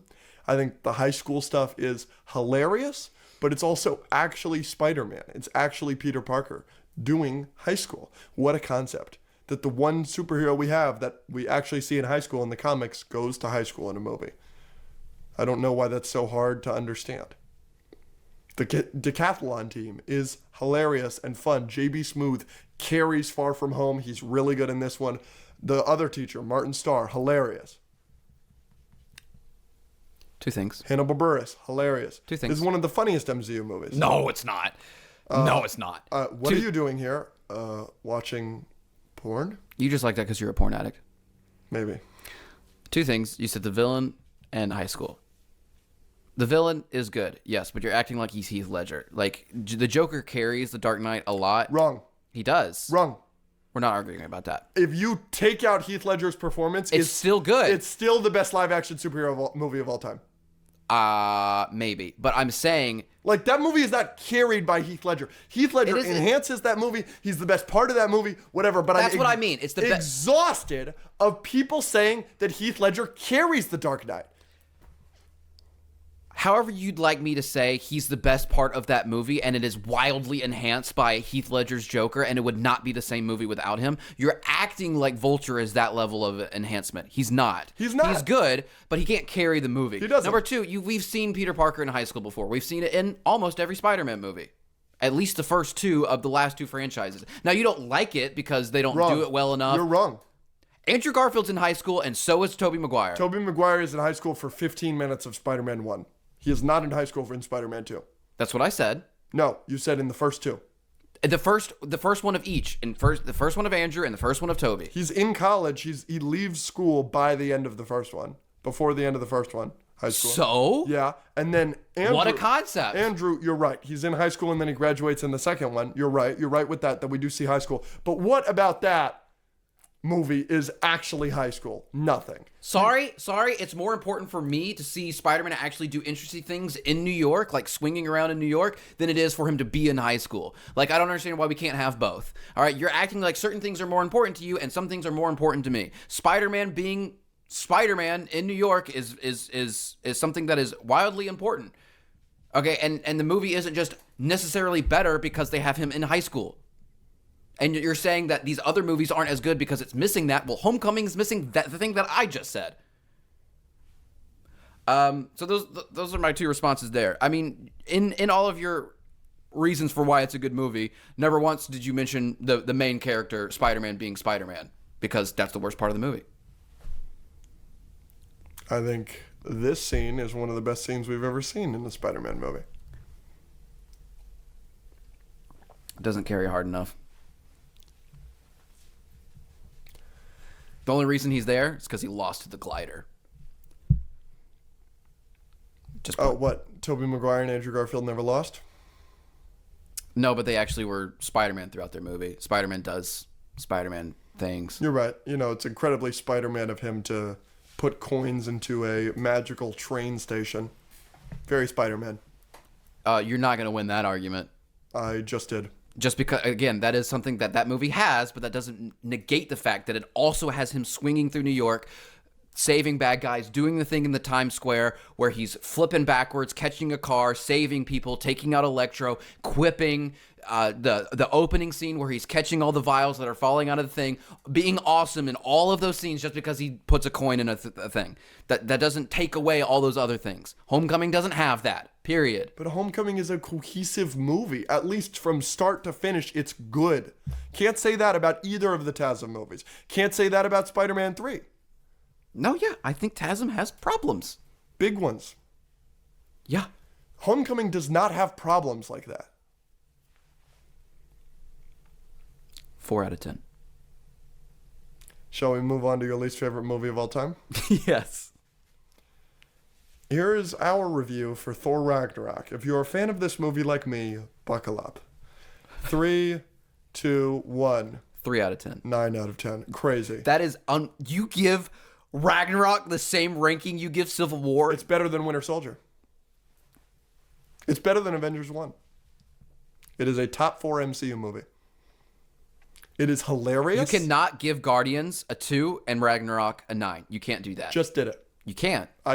I'm doing it. We can watch those movies back to back. I'll make a compilation of all the comedy, and if you laugh at Ragnarok and not at Guardians, I will not think you're genuine. Like, that's crazy. You're wrong. Completely different comedy. Both bad. You're crazy. Both bad. Ragnarok is the funniest movie in the MCU.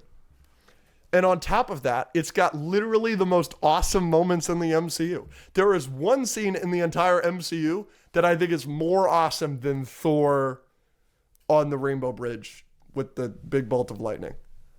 The only thing is his arrival in Wakanda is cooler. That's it. That's the only. The 360 scene with the Avengers is way cooler than that. No way. The Avengers Assemble. No way. You're saying Thor with some lightning on the Rainbow Bridge is better than Avengers Assemble portal scene? No, it's not. Yes, it's so much more awesome. Frick you. When he shows, oh, it's so sick. No, you're just sleeping on Ragnarok, man. Like you're just sleeping on every other epic moment in the entire MCU. Yeah, maybe I'm biased towards Thor. I'll give you that. But dude, those 2 Thor moments are goated, and Ragnarok's goated. You have I don't know. How many times have you seen that movie? A couple. Maybe 2. Yeah, like maybe 2. So you know you hate it. It's not just the one cinema experience that ruined it. It's so funny, dude. Some of the line delivery in that movie. I mean, Jeff Goldblum is the funniest character in the whole MCU. No. And Korg is hilarious. Korg has some funny moments. And then they overdid him in the next one. They did overdo him in the next one. But Jeff Goldblum is so... No. You have been pardoned. Oh, thank you. From life. Hilarious. This is the when he's like, oh, on any other planet, I'd be like thousands of years old, but here. Hilarious. How? That's so funny. You didn't even say anything. Because I'm not as funny as Jeff Goldblum, but like, that's so funny. It's my birthday. Not funny. Hilarious. Not funny. Everything you're saying right now is like 5-year-old comedy or like... But that is not the same comedy as Guardians 2. Guardians 2 is like poorly placed penis jokes and Baby Groot bringing an eyeball. Different. And Ragnarok is Thor hitting himself in the face with a ball. Give me a break. Admittedly, I've never laughed at that scene. But I do laugh every time at Hulk. No. That's hilarious. No, I called that joke before. I it know even you. happened. You always tell that story, but it's like predictive. You can predict it. Like it's the most. Maybe it is predictive. Maybe, and it is like Paul Blart Mall Cop humor. Like that's what that joke is. But it is so funny to see the second skid. Like see him bounce off the bridge. It is so funny. So disappointing.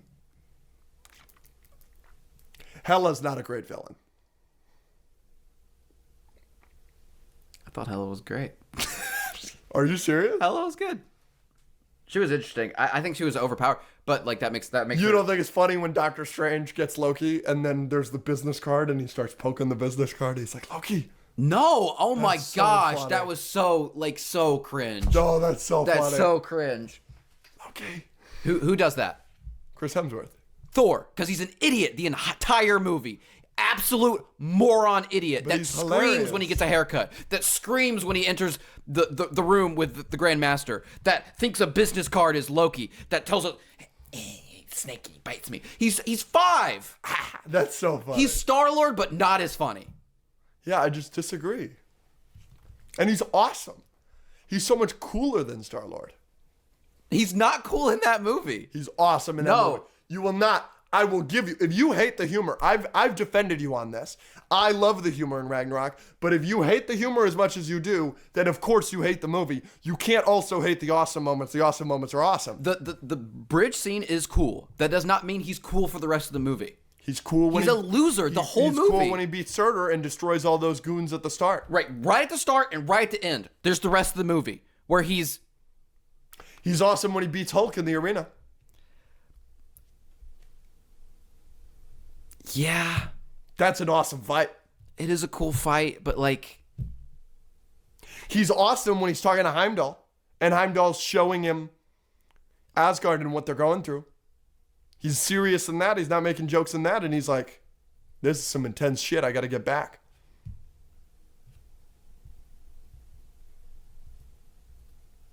He's a loser. He's a loser when Valkyrie punks him with the thing. But I have no problem with that. Of course. Are we done? Sure. Black Panther. Yeah. Out of 10. Yeah. This is Black Panther 1. Go. 3, 2, 1. 7. 5 out of 10. Probably a little low. Maybe. I recently saw this that made me feel differently about this movie. Obviously, I liked Blue Beetle. I think it's not a great movie, but I had a good time with it, and culturally it meant a lot to me and everything like that. And it was like, it was a tweet, and it was like, where have we seen this before?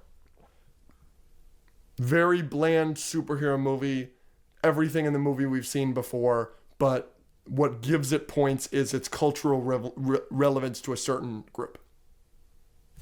And it was a picture of Black Panther and Blue Beetle. Yep. And the cultural relevance just doesn't do anything for me.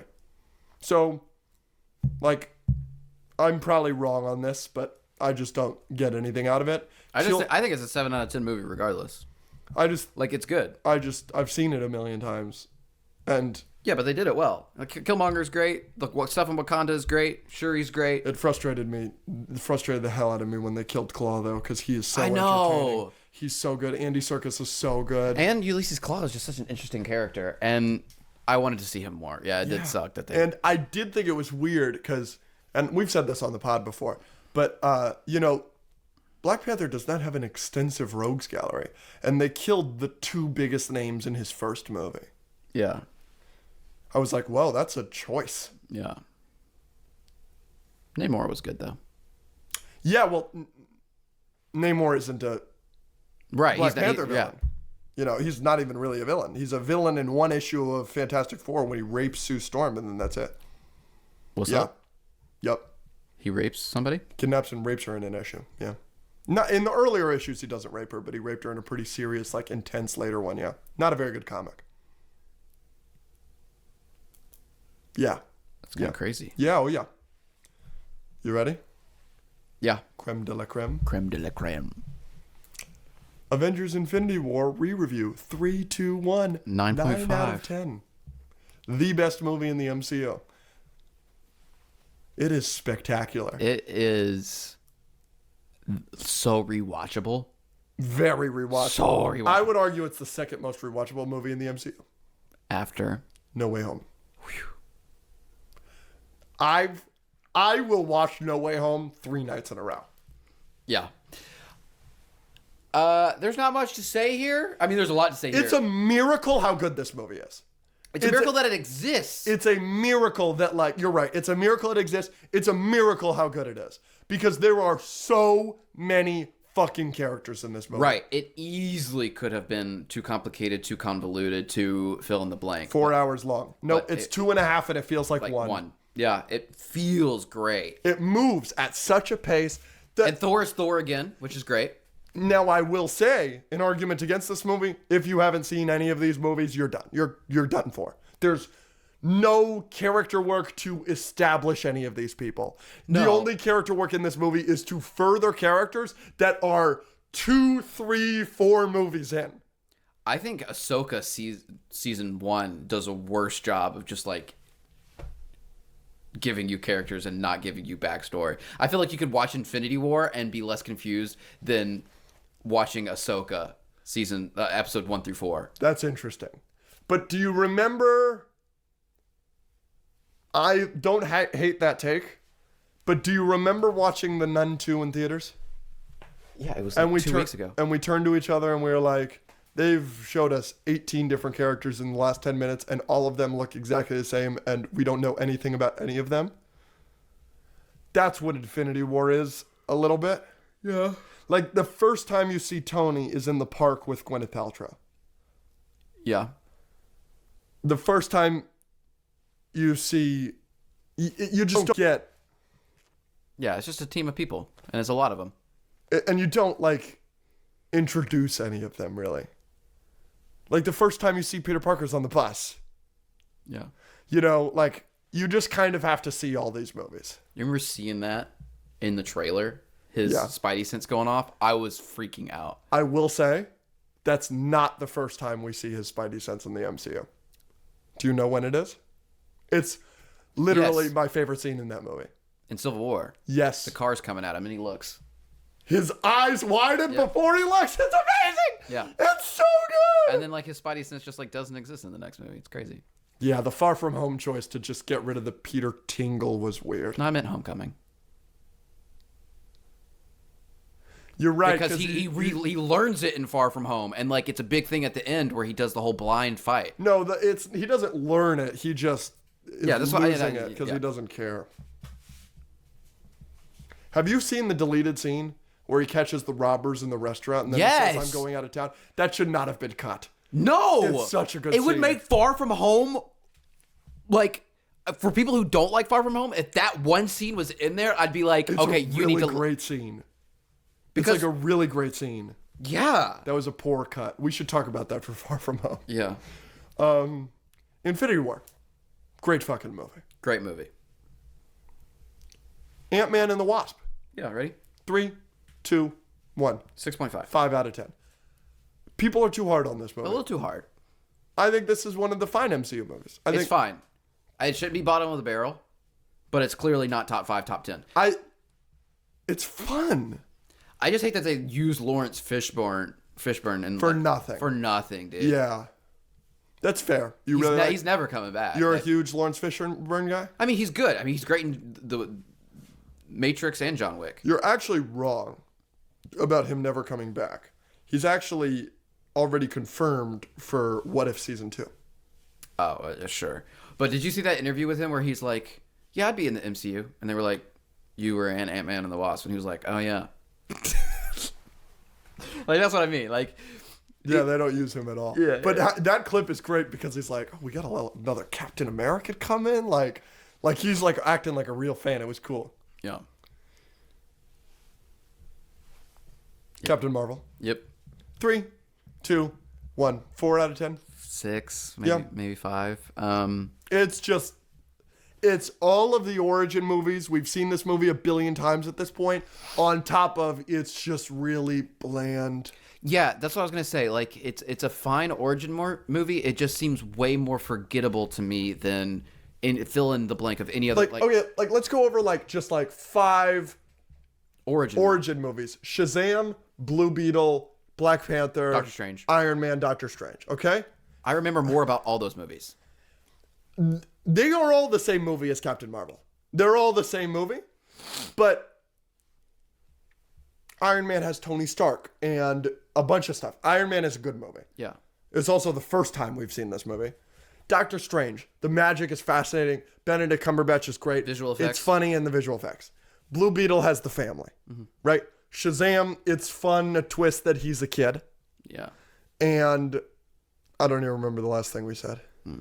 Ant-Man is a heist. And Paul Rudd is hilarious, right? Yeah. And then Luis. Captain Marvel. Like, it's got scrolls, which is cool. But I don't like the scrolls. And the twist The wasn't twist isn't interesting. Jude Law isn't a great villain. Like, Nick Fury is in it, but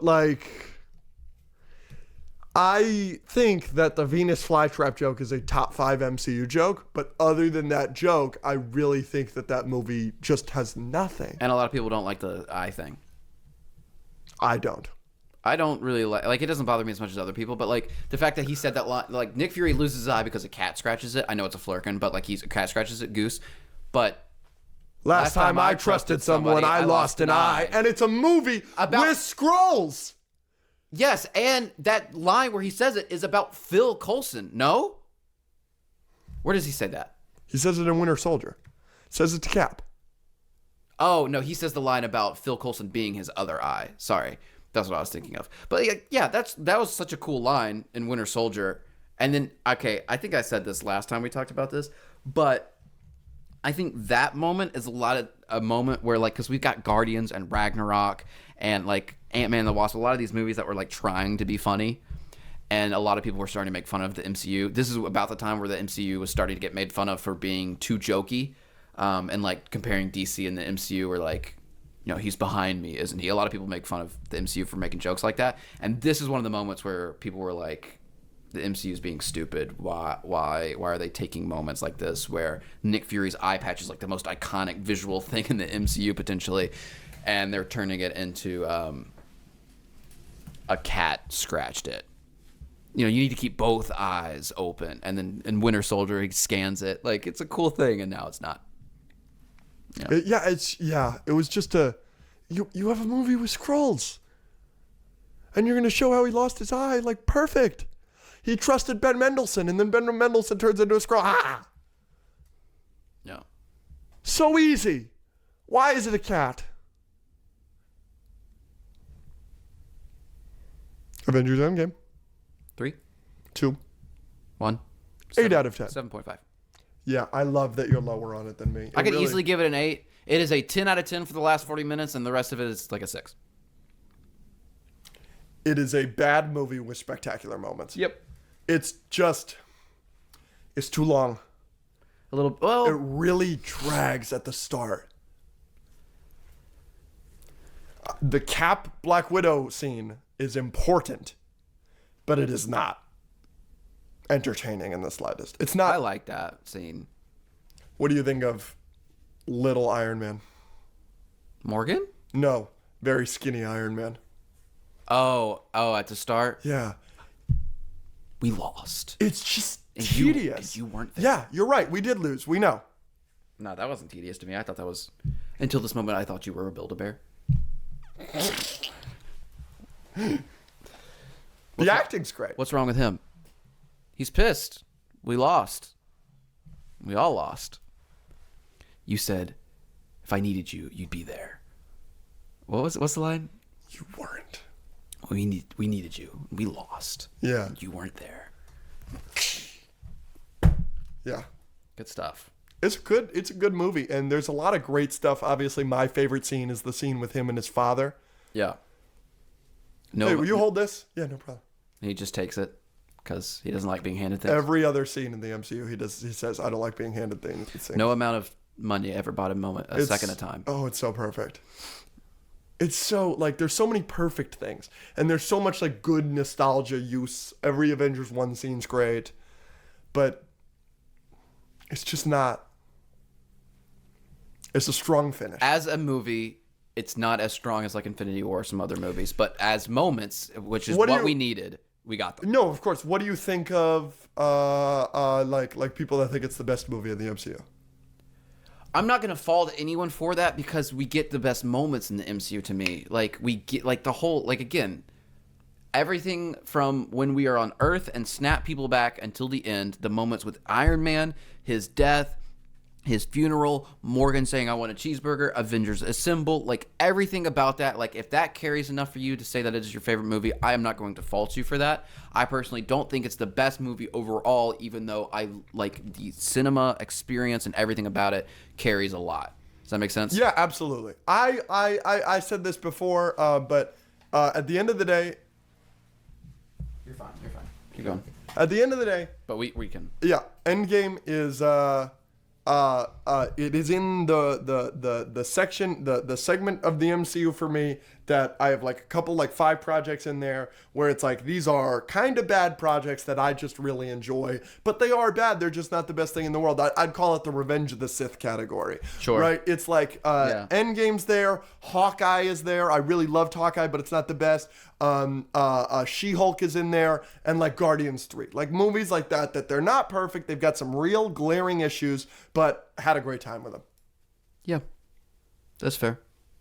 And finish it off with some Far From Home. Real quick. This might be a weird take. I hate the fact that Stan Lee's last cameo is him driving in a car screaming something in the 70s. Is that weird? Because this Endgame came out after he passed away, and we all knew like this was his last cameo, and I was wondering what they're going to do with it, and you see him for like 2 seconds, and he's like screaming about fascism or something. I can't remember, and then he drives off. And I was like, that was a weird ending to his cameos. That was like they did DH him though, and Well, he's like wearing. yeah, and that's what he looked like in the 70s, and that's when like he rose to fame. Yeah. So it's kind of like him going out the way he started. Just because it's in that time period? Yeah, Maybe. I think it's kind of cool, but that's interesting. I've never heard that before, so that's interesting. Yeah, I don't know. Maybe I was just going into it like wanting the perfect, like something like into the Spider-Verse where it's like it always fits, or something that'll really like be like, okay, that was last Stan Lee, or something funnier. Like as Stan Lee cameos go, that's one of my least favorite, even if it wasn't his last one. And the fact that it was the last one, I was like, oh, that was kind of anticlimactic. Yeah. But what are you gonna do? It's a real shame he's not in No Way Home. I know. That's a real shame. And it's also a shame. Like, this is another reason why, like, why didn't Phase 3 just end with Endgame? Yeah, because here we are, Far From Home. Yeah. 3, 2, 1. 7. 5 out of 10. Yeah, I just, we talked about this a little bit. I guess Mysterio just isn't a very good villain. Because I think Jake Gyllenhaal's great. I think the writing is great. I think how they did it is great. I think the suit is great, everything. But he and the limitations they have to have because he is the villain is what bogs this movie down. Obviously the world element, the fact that he's not in New York really hurts this movie. The international aspect is really weak. Does it hurt Homecoming? No. No, Jake Gyllenhaal, I love. He's one of my top 5 favorite actors, probably. Yeah. And I'm higher on Far From Home than most, I think. Yeah. Again, A lot of people hate it. They should have kept that scene in there where he's stopping the bank robbers. Absolutely. And I think the completely dark scene, one of the coolest Spider-Man scenes we've ever gotten. Uh-huh. And this, one of the coolest Spider-Man things we've ever gotten. Hard. I love that. What do you think of the animation scene? Where he's like fighting the visions? Where it's the vision scene, the dream sequence, whatever the fuck you want to call it. Yeah, it was cool. It was Mysterio. It's the best scene in the movie, I think. And then he gets hit by the train. Yeah. Painful. So good. Yeah, dude. That would knock the breath out of Spider-Man for sure. For sure. For sure. But then he's just fine. It's so sick. That's so Spider-Man. Tom Holland's fun. I think this is going to interest you. I think this is the worst movie with the Iron Man thing. You know how everybody's like, oh, he's Iron Boy Jr.? Yeah. I think Spider-Man Far From Home is the one where it's the worst. Oh, I think it's worse than Homecoming. I know you do. And I'm sure people think it's worse than Endgame and Infinity War as well.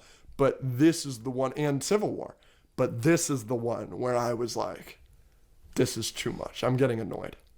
And he's not even in it. Robert Downey Jr. isn't even in this movie. Yeah, I think that's why they did keep it in Endgame, because the Iron Man like influence was still like a really big thing, and because the villain and the Spider-Man like coming into his own and all that. Maybe that's why they kept it in Phase 3. But all right, real quick, we're done with ranking them all. This is my in order ranking. Please. You want me to do all mine? Yep. Okay. So starting at the bottom 3, Ragnarok, Homecoming, Guardians 2. I did put Guardians 2 over both of those. I need to watch Guardians 2 again, though. So Ragnarok, Homecoming, Guardians 2, Captain Marvel, Ant-Man and the Wasp, Far From Home, Black Panther, Doctor Strange, Endgame, Civil War, Infinity War.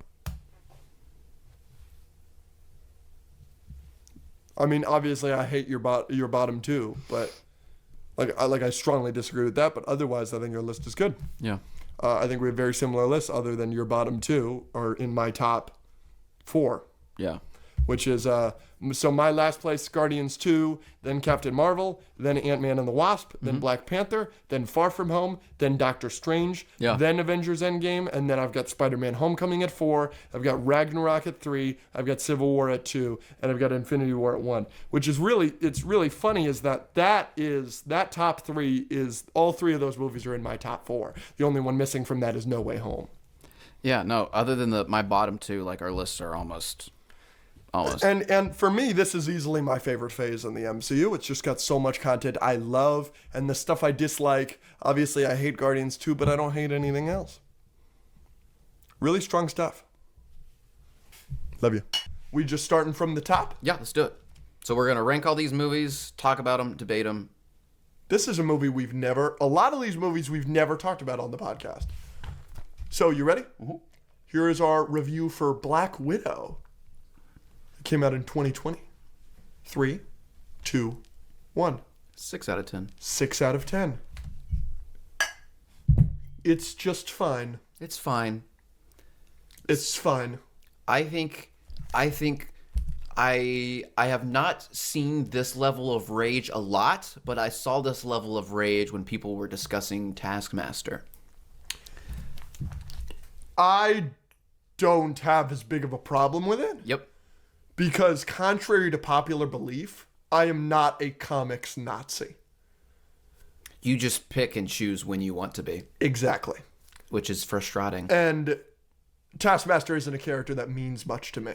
So, yes, it's a terrible representation of the character. Yes. I don't care. Yes, terrible. But the weird thing is, I had 2 friends that were like, if they don't do Taskmaster right, I'm going to be real upset. I love him in the comics. And they came out of the movie, they were like, and I was like, shouldn't you be like super pissed off? It was really weird. That's weird. I would love the opportunity to talk to them. Yeah.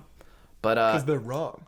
What did you think about friggin' Black Widow just smashing her face into a table to break her nose? Very cool. That was crazy. Yeah, that's my favorite scene in that movie, probably. I just like the fact that they went back and explored Dreykov's daughter and all the stuff that Loki mentioned in the Avengers. I think that's cool. And they were in Budapest for a minute and whatever. Yeah, I think there's a lot of cool stuff in that movie, actually. Yeah. And I think Florence Pugh... What'd you think about some of the CGI? Bad, obviously. But, that happens all the time. Also, people love Yelena. And I love David Harbour. David Harbour's funny in it. Yeah. Mom is so bad. The mom? Yeah, Renee Zellweger. I guess I was too focused on Natasha. She's the baddest one in the movie. Why do you say stuff like that? Scarlett Johansson's in the movie, brother. So is Florence Pugh, and Renee wins. I need to see how ridiculous you're being. So, yeah, she's, oh my gosh, getting me. And I've talked to some friends, and my friends agree with me that she's the baddest in that movie. Anyway. Are these the same friends that agreed with you that Shang-Chi's bad? Yes, yeah. Okay, that's what I thought. So, another thing that I want to talk about this movie, I think that Florence Pugh is great as Yelena, and I think she's spectacular in Hawkeye. Nah, she's okay in Black Widow. She's not nearly as good as she is in Hawkeye.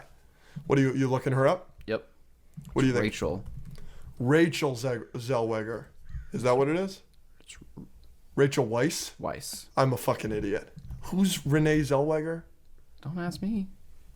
I'm an idiot. Sorry. She was in The Mummy? Yeah, she's the female lead of The Mummy. Okay, I think you're stupid. Yeah, Renee is so bad. She's pretty. Let me tell you Renee Zellweger. Oh, no. No. I'm not rocking Renee. Renee won the Oscar a couple years ago for Judy. Judy? Yeah, she played Judi Dench. No. Not Judi Dench. You gotta stop talking. I'm having a slow morning. I haven't had breakfast. I'm just having a tough time. We're done. We're moving That was on. like a speed run of how many things you could get wrong in No, like a 60 and I'm seconds. That was usually crazy. the name guy. Yeah. But I'm off. All right, next one, Shang-Chi. We've done this to death. I wonder how high you're on this movie. Yeah, bring it Is on. it going to be Let's an 8 or a 9? Come on, what? Guess. I hope 8. Don't tell me you give this movie a 9. Just freaking count it down. Shang-Chi, 3, 2, 1. 9. Oh, fuck you. It's right here. See? That's a 9. 5 out of 10. That's gross. You're gross. This movie is worse. Patches. This movie is bad. This movie's great. If you take Aquafina out of it, it's probably a 6 or 7. But that finale is just pitiful. The best. I came out of the movie hyped beyond belief. I was like, Marvel's back, baby. Shang-Chi's great. Shall we move on? Yeah. I have no interest. I have no interest. We've done it plenty. We've done the big We've done it CGI plenty. battle debate a billion times. What do you think about Maurice? Fun. In terms of creatures in the MCU, where does he rank? Low. Who's above him? Every other creature. Rocket Raccoon and Groot are both clearly better. Yeah. I can't think. The Goose? Yeah, Goose is better. I don't think Goose is better. Goose is way better. He scratches freaking Nick Fury's eye. But there's the really funny joke in the Marvels trailer. Oh, so you're using one joke in a future movie to make him... And it's badass. He's Maurice like a Maurice little helps him cat. through that forest. Yeah. And doesn't have a face. He doesn't have a face, though. It's weird. No, it's kind of weird, but it's kind of cool. He can, like, communicate with no face. I like Trevor. Yeah, but Trevor and Maurice are a package deal. Yeah, I guess so. Shall we move on to Eternals? Yeah, just put some respect on Maurice's name. Eternals. 3, 2, 1. 6 6. out of 10. Nice. You're 2 for 2 here. You're 2 out of 3. There you go. Are you okay? No. I'm really falling apart here mentally. But you know what movie doesn't fall apart mentally or physically? Eternals. Eternals is pretty good all the way through. Yeah. It's too long. People saying that it's terrible, You're wrong. you're wrong. I don't understand the Rotten Tomatoes score. What is it? It's 42%. It's That's the crazy. lowest rated Marvel project ever. That's crazy. It's way better than some of the garbage in the MCU. Yeah, no, yeah. I mean, I like movies that give us something different. And, It's really different. and Eternals was something that we haven't seen in the MCU. And it's before. really nice. And we were just talking about the bad CGI in Black Widow. And obviously you like the CGI in Shang-Chi, but I have no idea what the fuck's going on in that final battle. I think that CGI is terrible. CGI in Eternals all the way through is excellent. the Speedster. Amazing. That's how you do it. Also, Icarus. That's the best Superman we've ever seen. Not acting as Superman, but like the flying, how effortless it is, the laser eyes, it looks great. Yeah, it looks really, really cool. And I like their powers, how it looks with the gold and it's very symmetrical and this and that. I thought it was really cool all the way through. Kumail Nanjiani is hilarious in that movie. I don't love that he's just not in the final battle. And I love the ending. And it's 2 of my top 5 favorite end credit scenes in any Oh, because of superhero movie. I love Harry Styles. you're a One Directioner. But I love Star Fox in the comics. He's one of my favorite characters in the comics. And I've always said I wanted Zac Efron to play that character. So to get a heartthrob like Harry Styles is just perfect. I love who's it. hotter? Harry Styles or Zac Efron? Prime Zac Efron, I think, is undefeated. I don't... But now Gosling has a chance, but prime Zac Efron's beating everybody. Now, I'm probably giving it to Harry Styles because Zac Efron had that surgery. Yeah. His face is all puffy. yeah. He broke his jaw, dude. Yeah, but we can't, it's like talking about Peyton Manning at the end.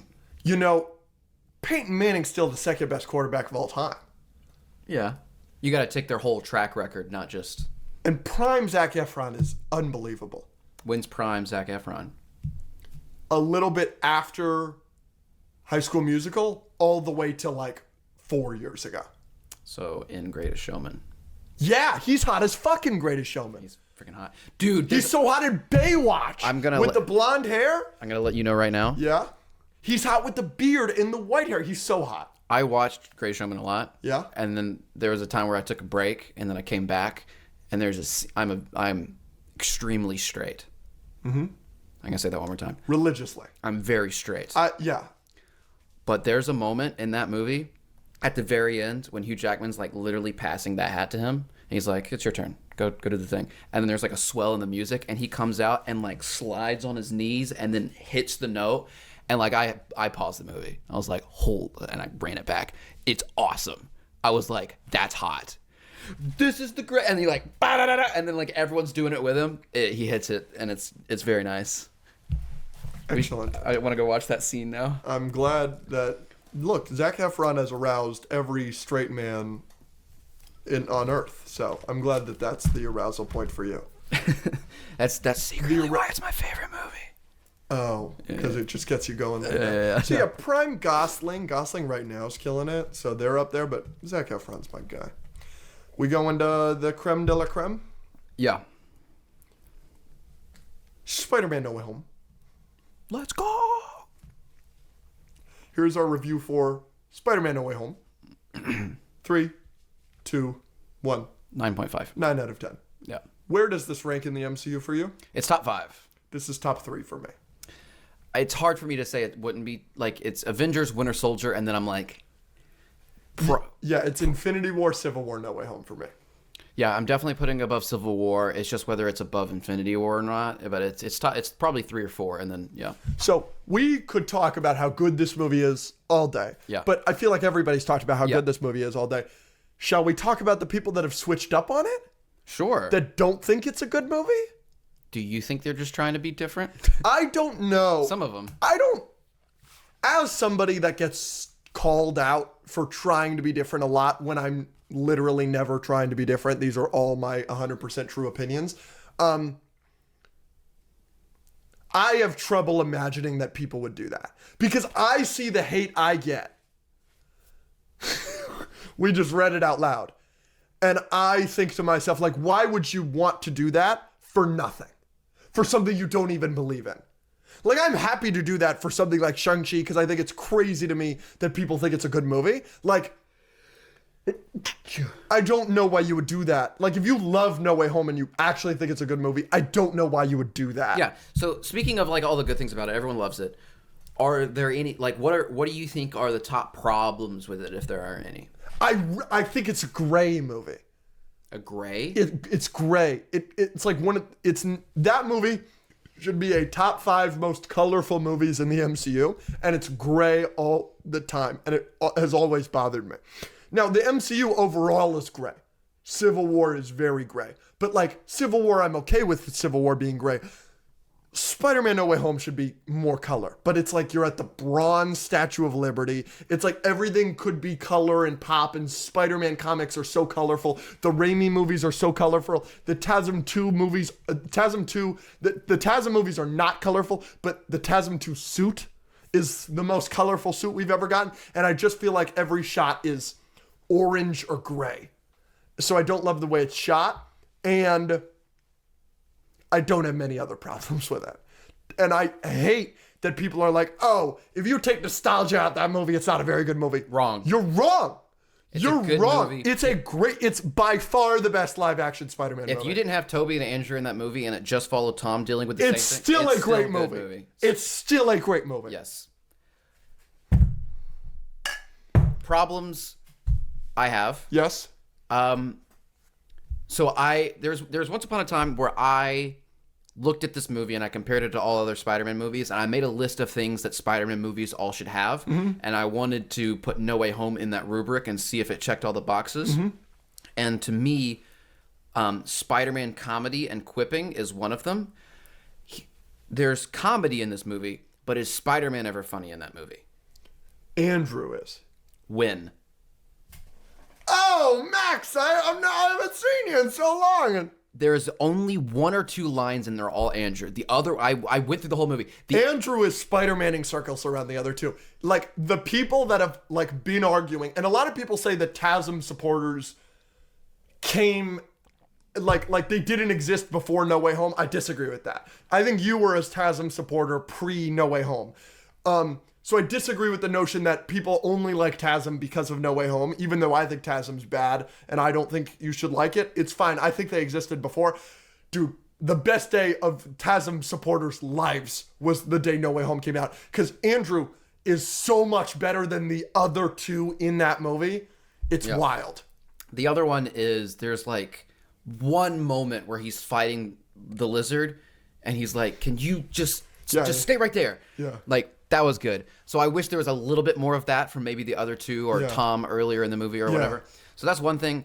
Another thing is, I think people, like, in No Way Home, people might get mad at me for this, but, like, it kind of is Peter's fault. Like the whole movie is his fault. Absolutely is. Like, but I don't see that as a problem with the movie. It's not necessarily a problem, but the first time I watched it, when he took the thing from Doctor Strange, I was like, don't do that. What are you doing, man? Yeah, and I don't want to, like, watch a movie and the main character be stupid.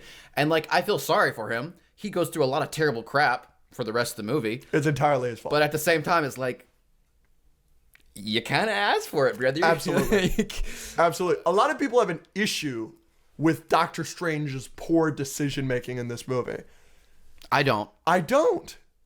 I really don't have any issues with this movie. And the villains are excellent. And this is another thing. Like, Tom's Spider-Man can be annoying sometimes. And a lot of people have that problem with Homecoming. Mr. Stark, just this...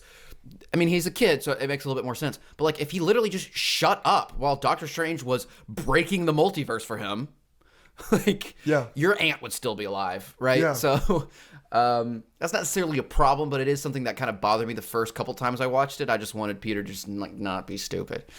Another problem, I think I have, like, I've talked about this before. I don't like the fact that he put that thing back in his pocket and didn't try to talk to MJ. No, you're wrong. I'm not wrong. You're wrong. No. You're the only person that has that opinion. That's not true. That is not true. You don't want them to bring back Zendaya and all that. I do. If they bring back Zendaya, that'll be such a bad decision. It's not a bad decision. Peter promised her this thing that he would do, and he didn't do it. He broke his promise. That's bad. She loved him, and it's her decision to make. It's her decision to make, and not then his. He walks into that coffee shop and she's got the cut she's on got her a boo-boo. She's got a boo-boo. Yeah. Oh, no. She almost fucking died. And if Andrew wasn't there, she would have died. It's the her. Same way Gwen died. He promised to come find her and explain. He promised her. Number one. Number two, that is her decision to make. I'm not She's doing got it. she can do she has a lot of problems because she wants to date Spider-Man. She's more in danger. She can't get into college because she's friends with Spider-Man and she's got a boo-boo. Okay, that's loving someone, and obviously it's a different scale with Spider-Man, but every relationship you have comes with sacrifice. And if she wants to make that sacrifice and take that risk, that is her decision. And if Peter doesn't want to do that or break up with her later, that's fine. But promising her and making that decision for her because Doctor Strange did a spell that is manipulative and bad. No. You couldn't be more wrong. No. I can't wait for you to get flamed. Wrong. Are we moving on? If I get brainwashed, and before I get brainwashed, I say, you need to come do this for me, and you say, I'll do it, and you don't do it, you're a bad person. Period. Not if what I'm telling you to do is going to endanger your life. Guess what? My decision to make. My life. You don't get to make a bad decision and take a box from a wizard and then F up everyone's life, and then the ramifications of that being fixed is me getting brainwashed and you not fixing that? No, frick you. Frick you. Yeah, her life might be better because she can get into college now, but it also might not be as good because she lost the love of her life. Frick you. Next. Mom. Yep. Doctor Strange in the Multiverse of Madness, a.k.a. the most disappointing movie in the MCU. 3, 2, 1. 6. 5 out of 10. I'm happy. I'm glad you gave it a 6. That's pretty low for you. Yes. You gave Quantumania a 7. You think Quantumania is better than Mom? Again, I think I've bumped Quantumania to a 6 since then. Okay. The reason I like this is the same reason, or I don't dislike this as much as everyone else, is the same reason I don't dislike Eternals as much as everyone else. It did give us something slightly different. It is different. It's just bad. Right.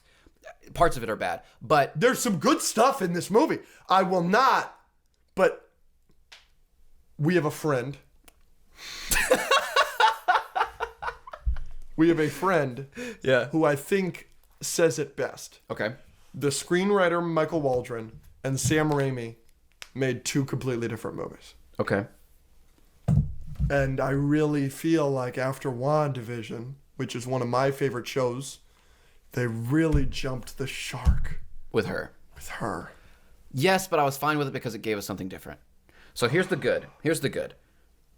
It's more of a horror movie. Not really. Not really, but it's fun. But Wanda being a villain was interesting and different. That's good. Yeah. You don't like the Illuminati. I like the Illuminati. That whole fight. That's my favorite scene in that movie. What are you getting at? Oh, I thought you thought it was stupid. No, I love that, but I love that movie. I love that scene for a very different reason that other people like that scene, and I love that scene for the very reason that everybody hates on it. Everybody hates on that scene in the Illuminati. Oh yeah, because they're not. Because they're like idiots or whatever, and it's like, how is he the smartest man in the universe? And he gives away the thing. I hate that. He's not the smartest man in the universe. These guys have the most hubris of all time because they see all the other universes and they're like, oh, look at us. We can name your universe. We're so much better than you. So of course they think their smartest guy is the smartest guy. He's a fucking idiot. They're all idiots. I love that they die. But you like it for a different reason. Why do you like it then? Because it just shows how OP Wanda is, and we actually get to, like, the cameos are cool, and John Krasinski is cool, and it's just cool to see Wanda just wipe out the Illuminati. I hate that people complain about he could wipe you out with one word from his mouth or whatever. Like, Wanda wouldn't have been able to take him down either way. I don't think that makes him stupid. I don't think the writers of the movie put that in there to show that he's being stupid. Like, I also think she could block it. Yeah, no, people like latch onto that line being like, oh, Marvel messed up. No, they didn't. I think that's stupid. I like the scene. Those are my 2 probably favorite things is that, and then just Wanda being crazy. The bad. Yeah. Number 1 on my list. Ready? Ice Cream Song. I'm just kidding. Ice Cream Song's bad. Ice Cream Song, yeah. Like, I feel like just like the what I just complained about being stupid. Like, I think it's stupid that people complain about that line. I think it's also kind of stupid to complain about a song that kids are singing for like 15 seconds, but at the same time, it's kind of not, because it is actually like physically hard to sit through. Like, why did they put that in there? Like, doing test screenings with the kids, but that was a poor decision. Yeah, they could have shown the kids being cute and not make me want to like turn the movie off. That was bad. What do you think about the CGI? Bad, yeah. There's a lot of bad CGI in this movie. The opening scene with America Chavez and Defender Strange, the monster that's chasing them looks terrible. There's a lot of bad CGI in this movie. It's another part of this movie that's like bad. There's more bad than good in this movie, but the good stuff that is good is great. I think Wanda storming Kamartaj is fucking awesome. Yeah. It's so cool. Yeah, I like that. I like that too. But you know this, and you're lower on it than me. I just love WandaVision. I adore WandaVision. It's one of my favorite MCU projects. It's easily in my top 10 MCU projects. Even though WandaVision isn't without its problems. WandaVision has problems. But to say WandaVision is setting up her character for Multiverse of Madness, and then to go from WandaVision takes you from point A to B, and the off-screen development for Wanda that we don't see from WandaVision to Mom is B to Z. Kinda. And it's too fast, it's too quick, it bothers the hell out of me. I can see what you're saying. One other problem I have with this movie is, in Multiverse of Madness, it is a Doctor Strange movie, but he gets his butt handed to him the entire movie. Like, Wanda wrecks Doctor Strange in his own movie. And I know this is like a big thing to me. Like when I see a superhero movie, I want the superhero to do cool, awesome stuff. Doctor Strange doesn't really. He doesn't even beat her at the end. She kind of beats herself. And America Chavez punches her in the face. yeah, and he's just kind of like running away from her the whole movie. And it's like you were Sorcerer Supreme. Like you took on Thanos, and it's cool to see how epic Wanda is, but I would have liked to see how epic Doctor Strange is too in his own movie. Yeah, the only epic scene that Doctor Strange gets is the music fight. Which I really like. Which is awesome. It's my favorite scene in the movie. Super creative. It's up there. Yeah. It's one of my favorite scenes in the movie. It's awesome. But, yeah. Also, Rachel McAdams. My queen. My queen. Favorite working actress till the day I die. Next.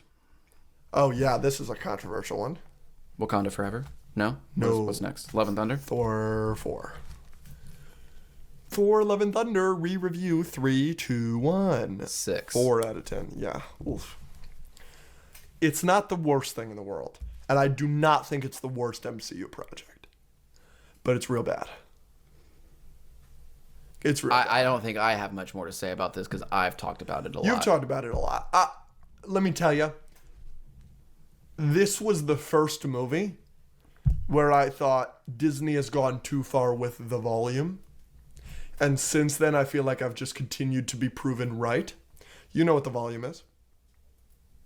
No? Yeah, it's like how loud a movie is.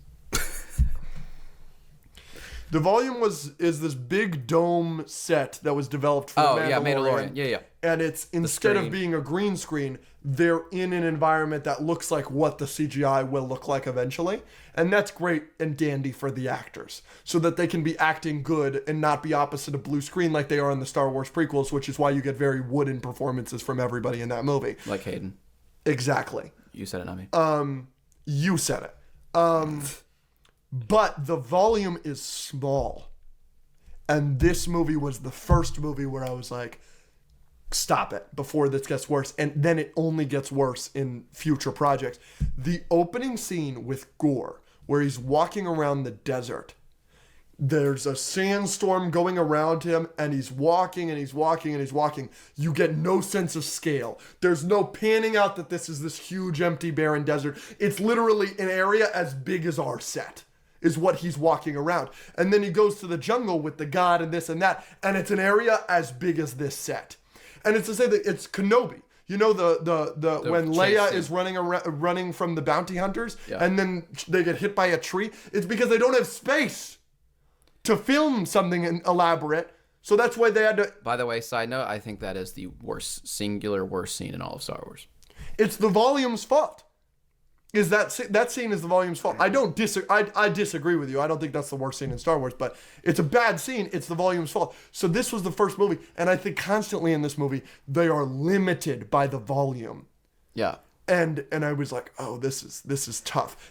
That's an issue I have with this movie that nobody else talks about. I have the issues that everybody else has. Yeah. The screaming goats are so annoying. The humor is so annoying. It's so much. It's... Yeah, so everyone knows the problems with this movie. Yeah. And I probably agree with it to a certain extent. I will say, like, how I felt in Ragnarok is why I dislike it. Everyone knows my opinion on that. Yeah. I just didn't have that feeling as much or as often in Love and Thunder. One time that I did was when they're in, like, that town hall and, like, Thor's supposed to be, like, teleported, and he's, like, teleported outside and, like, falls into the towers. It was just, like... That comedy right there is just like... I remember that. I definitely laughed at that. That was like one of the moments where I was like, that's just not funny. Yeah. Screaming ghosts don't bother me as much. I like the things that I do like in this movie. I think Christian Bale was good as the villain. I think the whole Shadow Realm fight scene was super awesome. Awesome. And then I hate that they killed Jane. I will say that's one of my positives for the movie. Not necessarily that they kill her, but I love that they gave her cancer. I really didn't think that they were going to have the balls to do that, because that's the story in the comics. I love it when people get cancer too. Yeah. And I just definitely didn't. I was Marvel changes a lot of shit, and kind of the shit that they change is shit like that. Like, oh, we can't give her cancer. Like, let's just make her sick.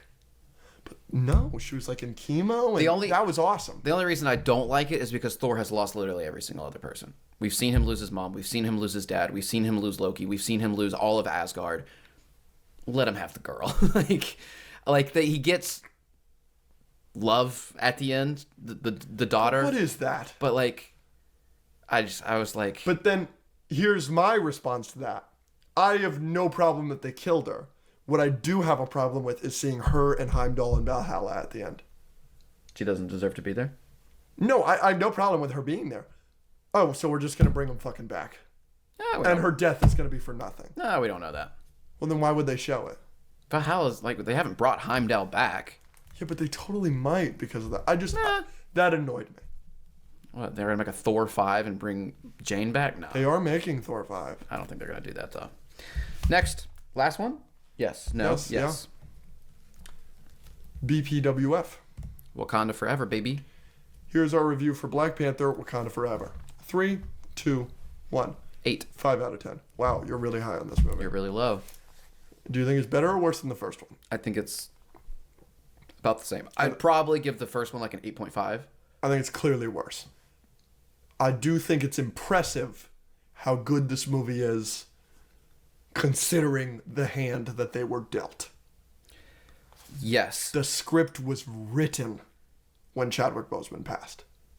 Yeah, Like, that's impossible to deal with that. So it's impressive, but my main issue with this movie remains. I don't think Black Panther's a particularly good movie, but one of the highlights of Black Panther for me is there are some great side characters, like Shuri. Mm-hmm. Michael B. Jordan as the villain, Killmonger, is spectacular. Mm-hmm. I think Claw is spectacular. I think M'Baku is fabulous. He's good in this one too, though. He's good in this one. You bald-headed demon. But in Black Panther Wakanda Forever, the whole time I was thinking, there's a reason these are side characters. You can't make any of these characters main characters. They are good side characters. And that's just my main issue with this movie, is this would be an Ant-Man movie with like just Luis and T.I. and Dasta Malshan and like, what is this? It's like we think we would want that, and we thought we would want a Shuri movie, and it's just, these aren't main characters. They don't. I also don't like that every Black Panther arc is the same arc. He goes through the same arc in Civil War that he goes through in Black Panther that she goes through in Wakanda Forever. Which is? Revenge is bad. He goes through that in Black Panther? Yeah, so that's the arc in Civil War. Yeah, that's obvious. And then in the thing where it's they killed his dad for not, and they shouldn't have killed his dad, and then they shouldn't have left the kid. Yeah, but that's Killmonger's arc, not T'Challa's.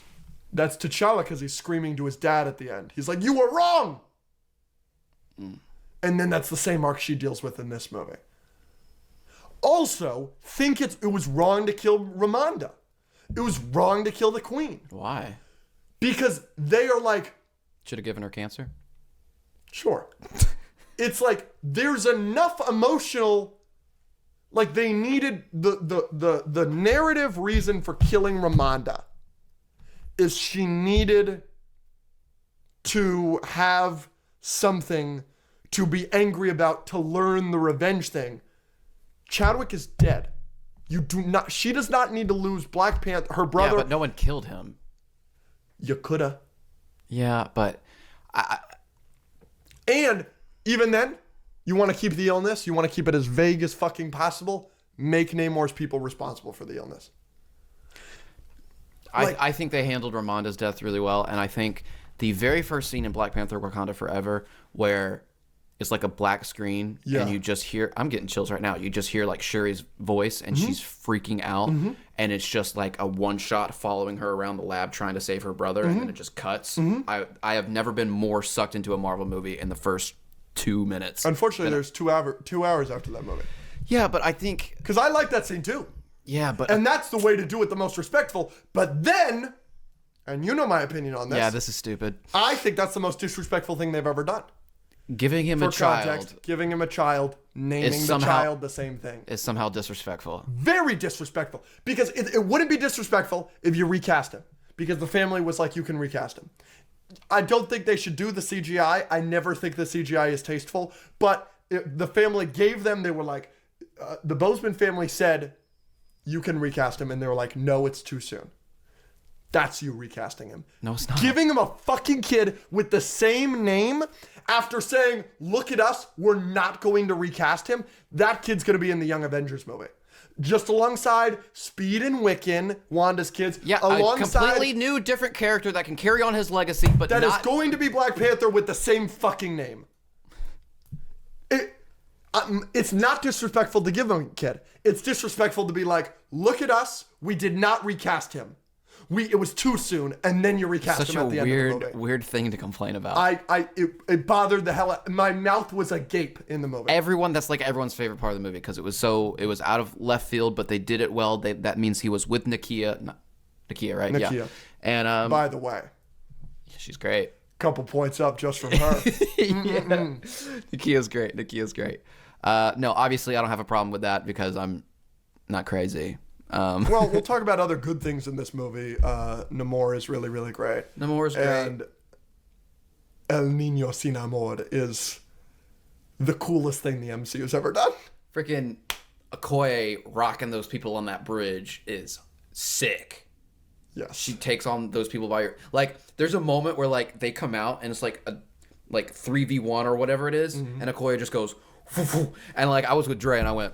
Oh, and we buckled up for this fight, and she just she killed them, but then they came back. It was really cool. No, there's some cool stuff. I think my least favorite thing. This is also a weird thing to complain about, but it's just so bad.